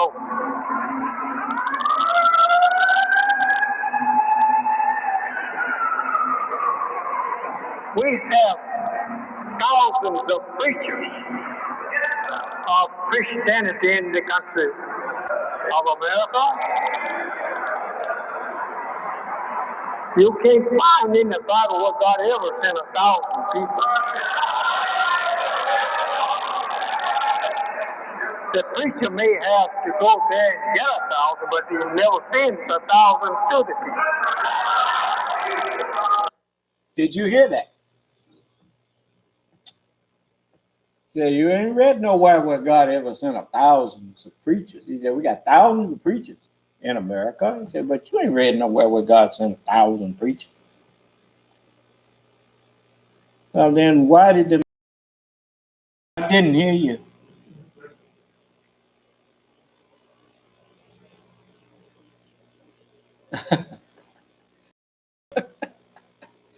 Got you there, huh? Yeah. So I'm not making fun, but I'm only wanting you to understand. If there had been more Elijah Muhammad, you would have seen me bowing out that week. Because I didn't think God was so weak that he would have to send in 1,000. me. He was here to produce, as the book says, in that nation, in them, a messenger who shall recite to them thy messages and teach them the book and the wisdom and purify them, meaning remove their misunderstanding. So the messenger had a twofold job. He had to raise up a nation submissive to Allah. Well, he raised the idea of Nation of Islam. And, just like somebody, you find gold, you got to go mine it out, don't you? Okay, he went and mined it out. But when you mine out gold, it's mixed with other stuff. Ain't it? What it need then? It need purifying. He shall sit as a refiner and purifier. That's me. You notice, when I'm teaching, who have you ever heard able to come behind me and correct me on something I teach you of the Word of God? Who?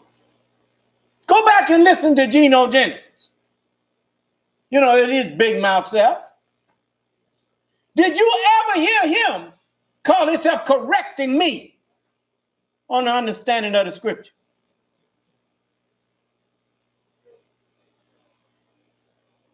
I corrected them. Huh? He kept trying to make a straw man out of me. Well, he's saying he's Christ. I had to keep correcting him, didn't I? He couldn't argue with what I was saying, so he decided he would put words in my mouth to argue with. You understand? If I had let him, but I didn't let him. You see? And you know how you can tell when a person is out of their depth? They start getting afraid to even hear you. How many times did I tell him I was the head of Christ? Quite a few times, didn't it? And finally, once I said it, he said, well, the head of Christ is God. So you saying you God. Is that right? And I mean, the man wasn't listening. How are you arguing with anyone if you're not listening to what they're saying?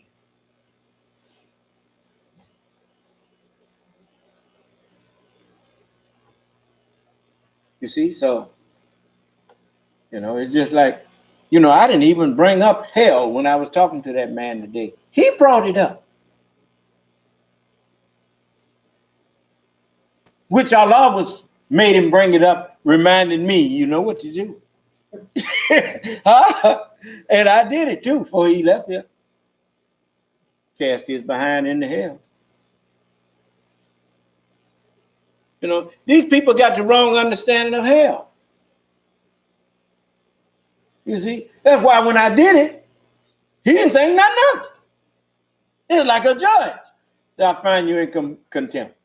30 days, 6 months. Then he through with you. But the bailiffs ain't. They're just getting started with you. And these creatures, the air, they just getting started with it.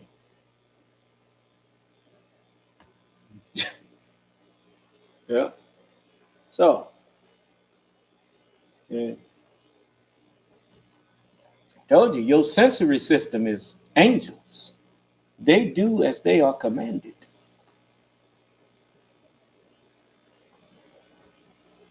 You got 7 of them.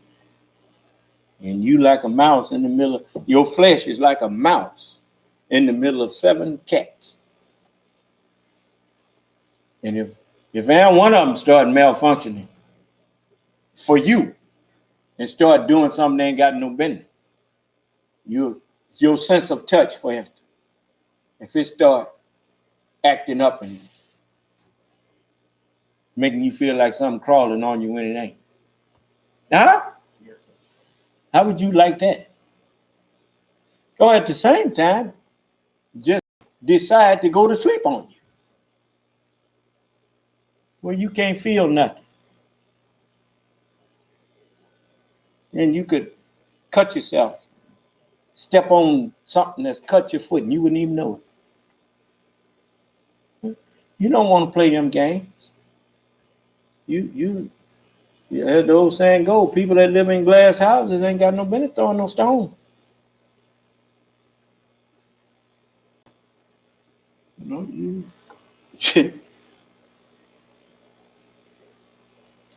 I'm the wrong one for you to be talking about attacking.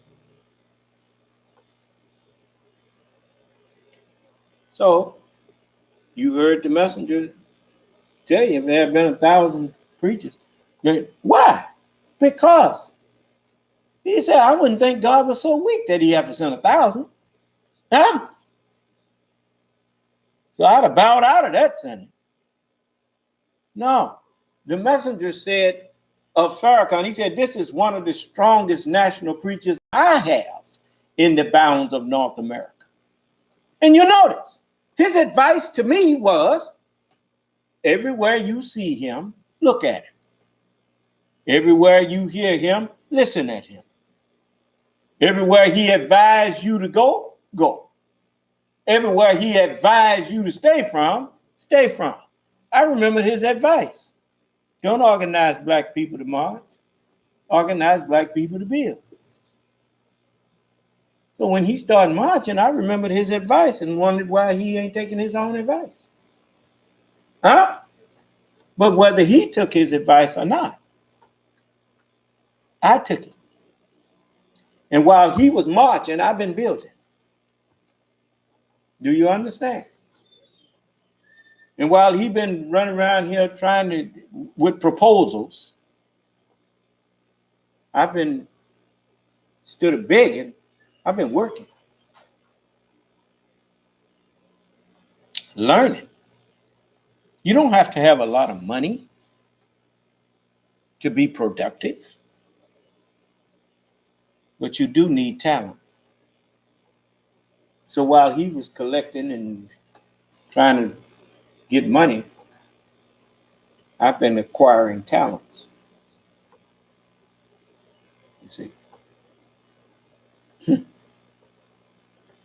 So the talent that I acquired is what gave me this building I'm standing in with these hands. You see? So, I mean, I'm not, sitting up jealous of anyone.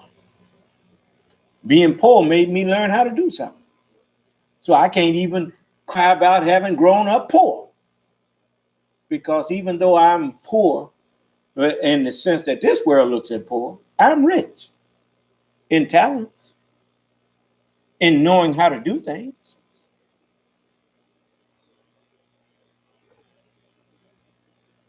Because I step out on faith.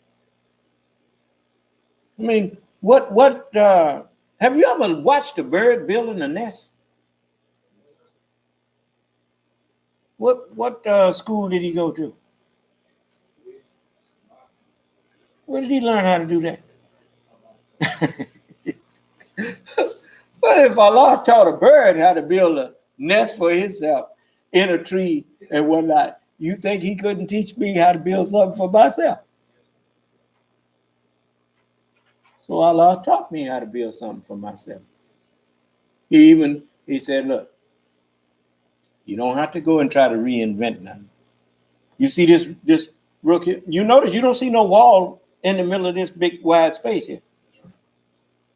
That's because I built some trusses from looking at them, how they build their trusses. Well, just do like them. I'll build me some trusses. I even had me a truss press made. I told the man what I wanted and how I wanted it made. And me and him, it's a Caucasian named Paul. You know, as the messenger said, if the black man of America will get up and do for himself, his once slave master will come and respect him and help him to do something for self. I went down there and told Paul what I wanted. He started telling me, well, you're going to need this, you're going to need that, you're going to need that. And he said, I'll do the best I can for you, Mom. And that's what he, you know, I told him, look, I ain't trying to get it for free now. And so I paid him.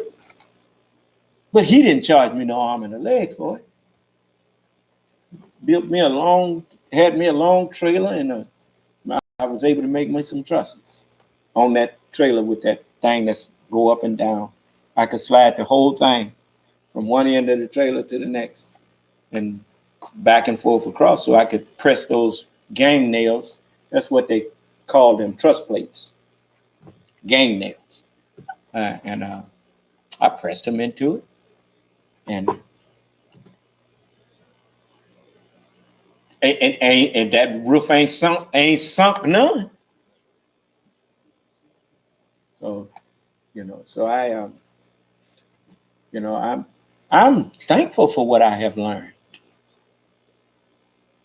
And I will not try to act like they didn't teach me nothing. You know, I'm not ashamed to, or to what you call give credit where credit is due. You know, even right now, you see white people, look at that hidden figures. They're coming out now telling you, hadn't been for them black women, they wouldn't have had no space program. Hadn't been for them black pilots, the Tuskegee Airmen. Who put that movie out there? Who put that documentary and then made a movie out of it? They did.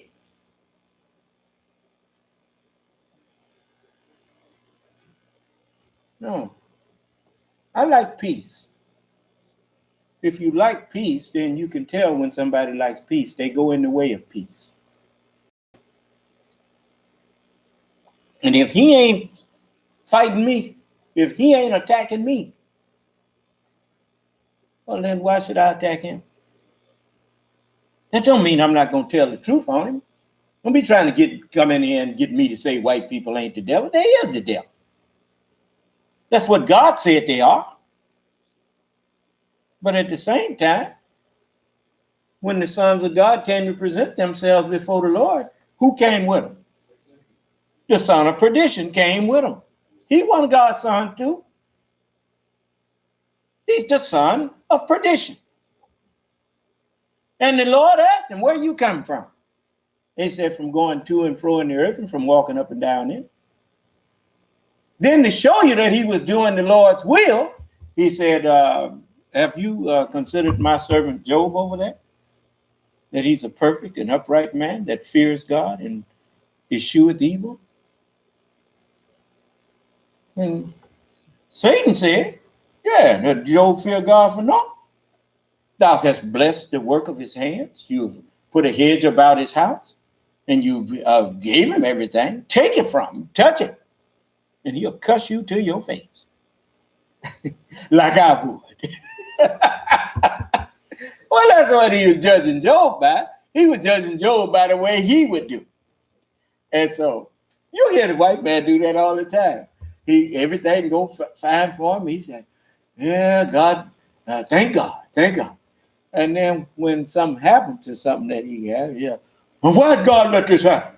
I'm through with God. He through with him there. You understand? And that's the way the people in this world live. But Almighty God showed him that Job ain't like you. So he took everything and put all that on Job. Look what he put on us. You don't hear no black man sitting up, for the most part. You don't hear our people talking about they don't believe in God.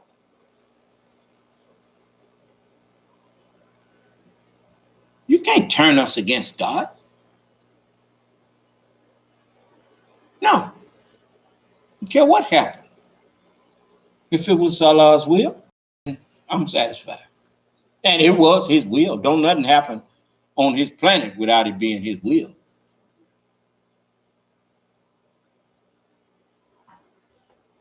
You see, if he said they're going to rule for 6,000 years, let them have dominion over every creeping thing that creepers on the earth. Well, he had dominion, but his time is up. You see, and you got these little sick people coming up here. You heard the messenger say he'd have bowed out if God had sent 1,000 preachers with him. The messenger needed thousands and he wanted millions, because the more people he had teaching that particular teaching, the faster it found its way into my ears. And that's what it was designed for. It was designed to raise up God from the dead. I am he that liveth and was dead. And in 1974, he told everybody. He was talking about me when he said, "Come on in, brother." He said, he was dead. Now he's alive. He was talking about me. Let me see here.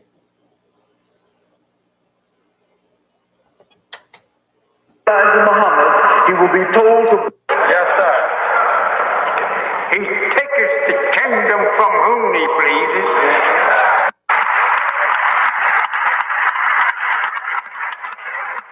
Given for us a kingdom. Yes, sir. This. Sit him down over there. Crown him. Put him on good shoes. Yes, sir. Yes, sir.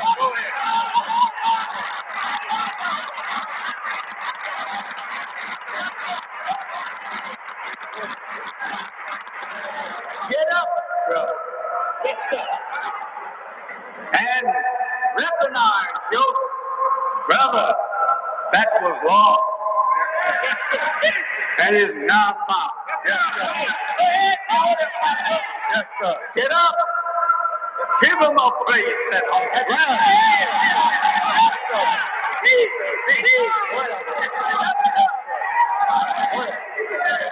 Come on in, brother. Yes, sir.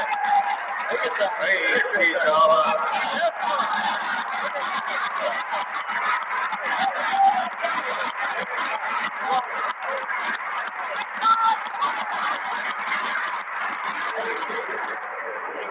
he was wrong. Now he's found. Yes. He was dead. Now he's alive. Yes. Come on in, brother. Yes, sir. Have a seat, brother. Yes, sir. Lead up. Come on. Okay. Put him on the ground.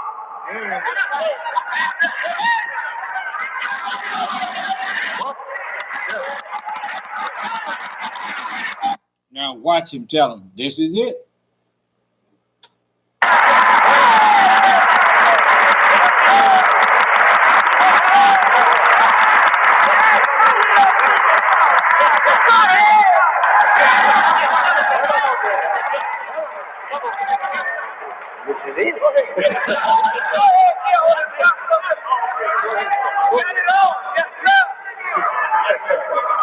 This is coming of God in the person of Master Farad Muhammad.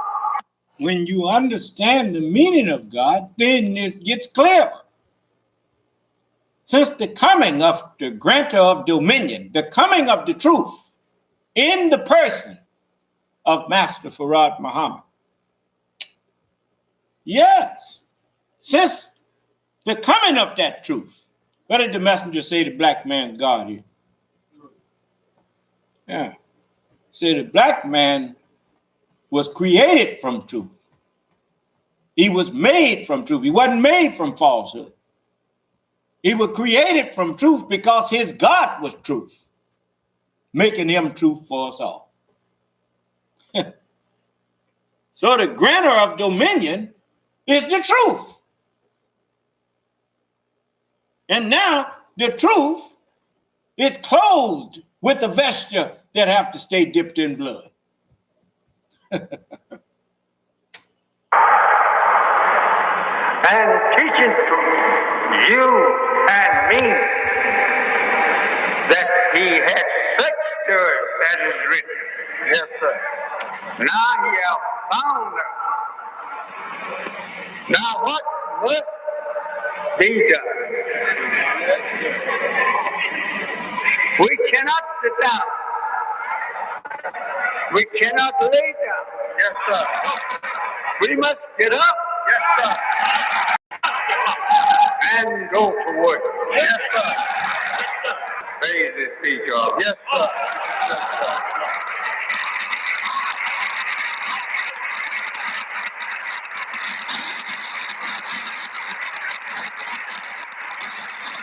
We want to thank the Chicago white people for making it possible for us to obtain the country club, for making it possible for us to get in such position where we can prove ourselves worthy of that position. Yes, sir. We thank them. They have did us a great favor. Yes, sir. I don't think that we have nothing to do but to honor and thank them for putting us in such position. Yes, sir. This is their house. And we are here teaching the truth. Yes, sir. That's right. They're not objecting to you teaching the truth. As we have white Muslims in America. And lots of them. We have them all over the world. Yes, sir. And they recognize and respect you. That's right. Go ahead, you must recognize and respect them. Yes, sir. Yes, sir. Go ahead.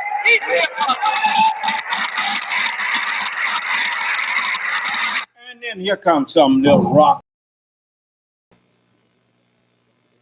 And the same one claimed that he followed the messenger. You mean trailing the messenger? As he said, some of my people trail me wherever I go, trying to get the people that deal with you. Huh? You remember that? Yeah. I'm not trailing him. I'm the one that he told you was coming after him.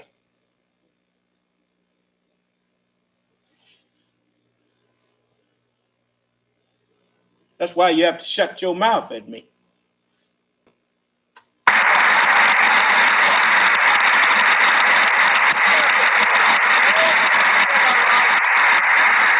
You don't disrespect people that is trying to respect you. Yes, sir. I remember the last time that I was out to the airport. They let me and my followers get on first. Now remember that flag is still flying over America. Yes, sir. Honor and respect the man. Yes, sir. Because he still have his flag. There's much that can be interchanged between them and us in that way of respect. Yes, sir. We don't have to get up to try to make fun of them just because you have learned yourself. And now you have learned them. Yes, sir. That's right, Apostle. Just remember, yes, sir, that they show you respect after you have learned yourself. Yes, sir, Apostle. Show them respect too. Yes, sir. Because when you didn't know yourself, you didn't respect yourself, nor anyone else. Yes, sir.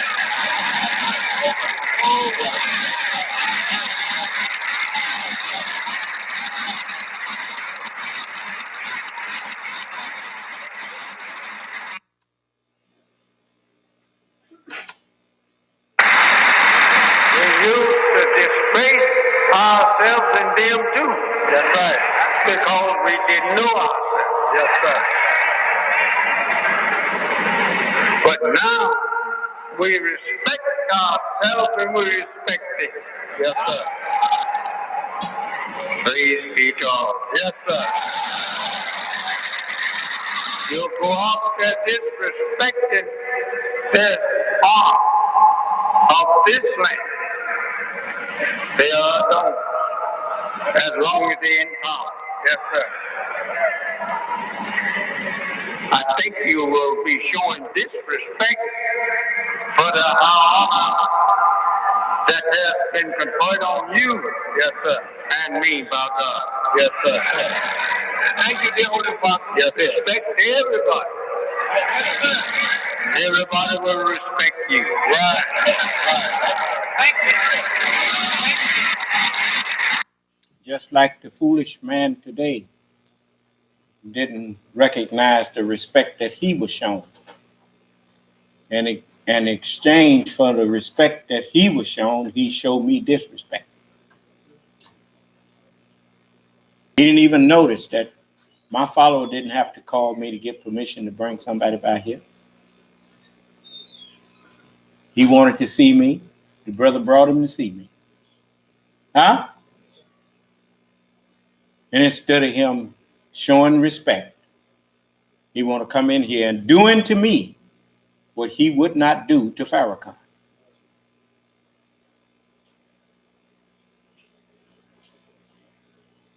I defy you to show me where one of my followers came up to any of you all's leader and teacher clowning with him.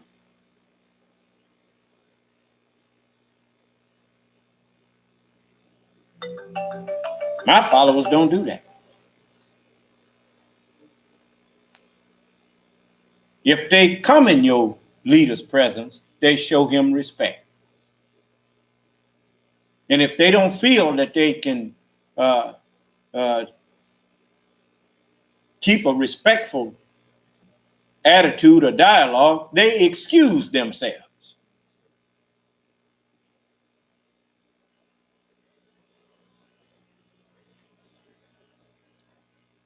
Yet here you come. Yeah. So you deserve your stay in hell for not having sense enough to go and study. And what I'm studying, he should be studying too. He should go back and listen to the Honorable Elijah Muhammad's last Savior's Day address. Then he might would have understood why I show respect for America and her flag and her government.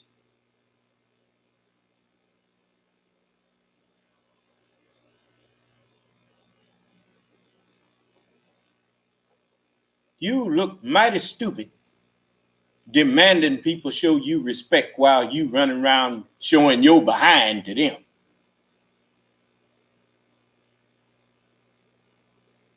I'm not with you in no such action.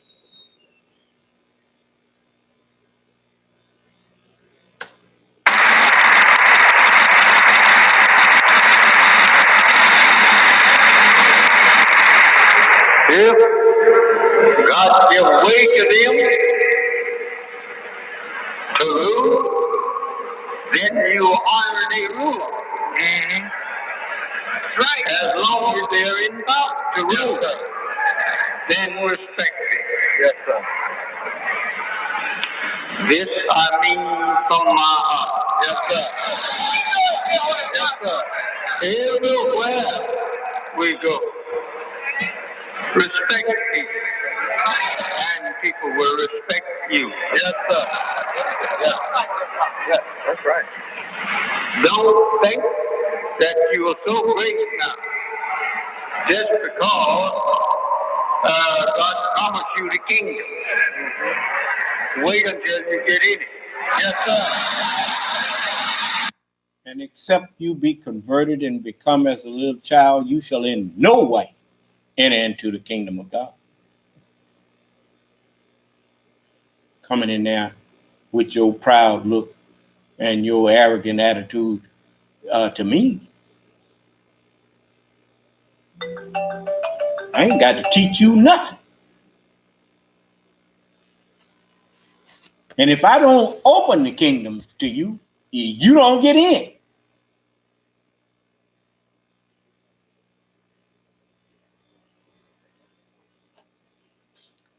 I have the keys of hell and of death. Misunderstanding is hell and death.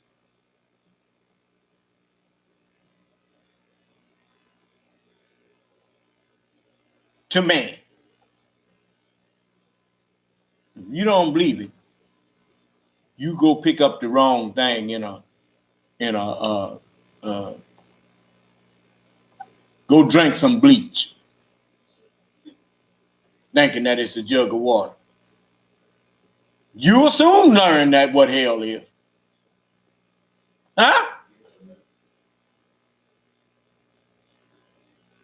That's the only thing keeping you alive every day is the truth. And you ain't got sense enough to respect the truth.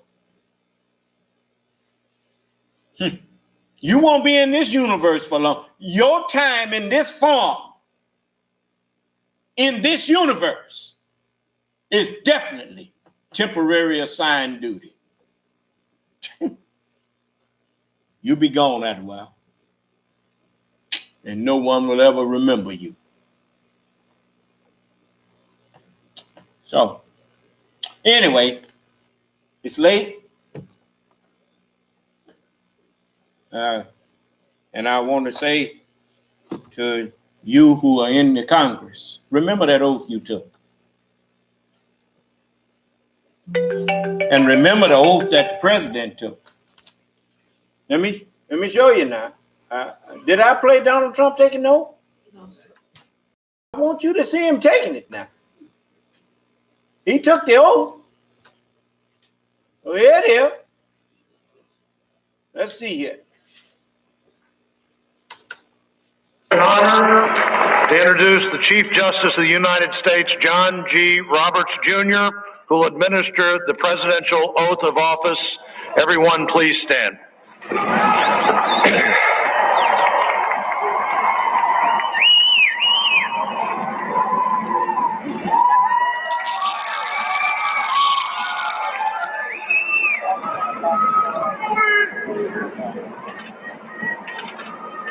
Please raise your right hand and repeat after me. I, Donald John Trump, do solemnly swear. I, Donald John Trump, do solemnly swear that I will faithfully execute that I will faithfully execute the office of President of the United States the office of President of the United States and will, to the best of my ability, preserve, protect, and defend. Preserve, protect, and defend the Constitution of the United States. The Constitution of the United States. So help me God. So help me God. Congratulations, Mr. President. Has he lived up to that oath? Even when someone was there trying to tell him that, no, you can't do that, Mr. President. This is against the law, Mr. President. The Constitution won't let you do that. What he did? Get rid of them. He wants people in there that's loyal to him. Huh? I don't want nobody around me that's just worshiping flesh. It ain't my flesh that's doing good work for you. It's the mind that's in this flesh, which comes from the word of God. If you're not loyal to God's word, I don't need you. Don't want you.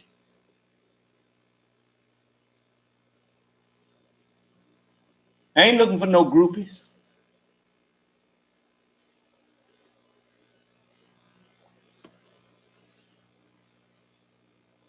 Now, you heard him take that oath. Hear him take it one more time. That I will faithfully execute the office. I, Donald John Trump, do solemnly swear. I, Donald John Trump, do solemnly swear that I will faithfully execute. That I will faithfully execute the office of President of the United States. The office of President of the United States. And will, to the best of my ability, and will, to the best of my ability, preserve, protect, and defend.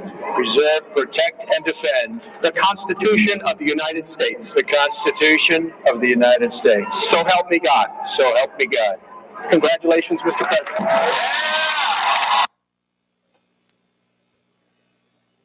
Has he ever lived up to that oath?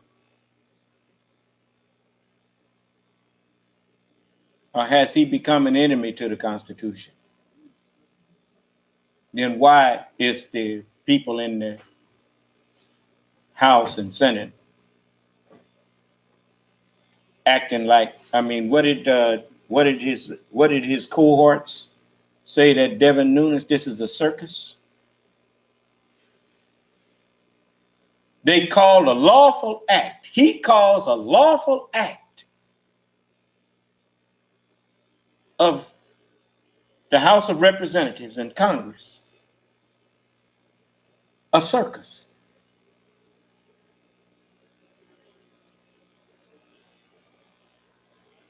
After you heard him sitting up there talking about him, that they, the Republicans, are the last line of defense, not for the Constitution, but for Donald Trump.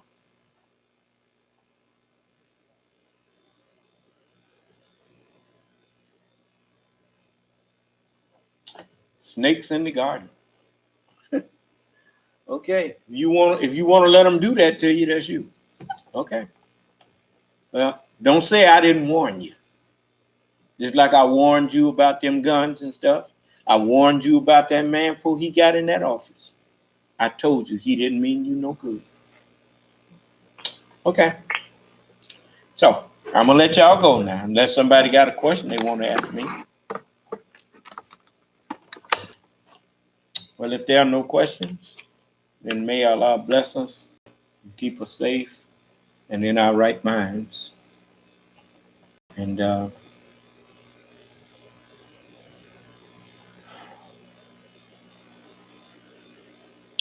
may Allah bless those and just-minded human beings in America and all over the earth to be able to solve the problems of corrupt government. Ameen, ameen, ameen. May Allah's salam alaikum. This session is no longer being recorded.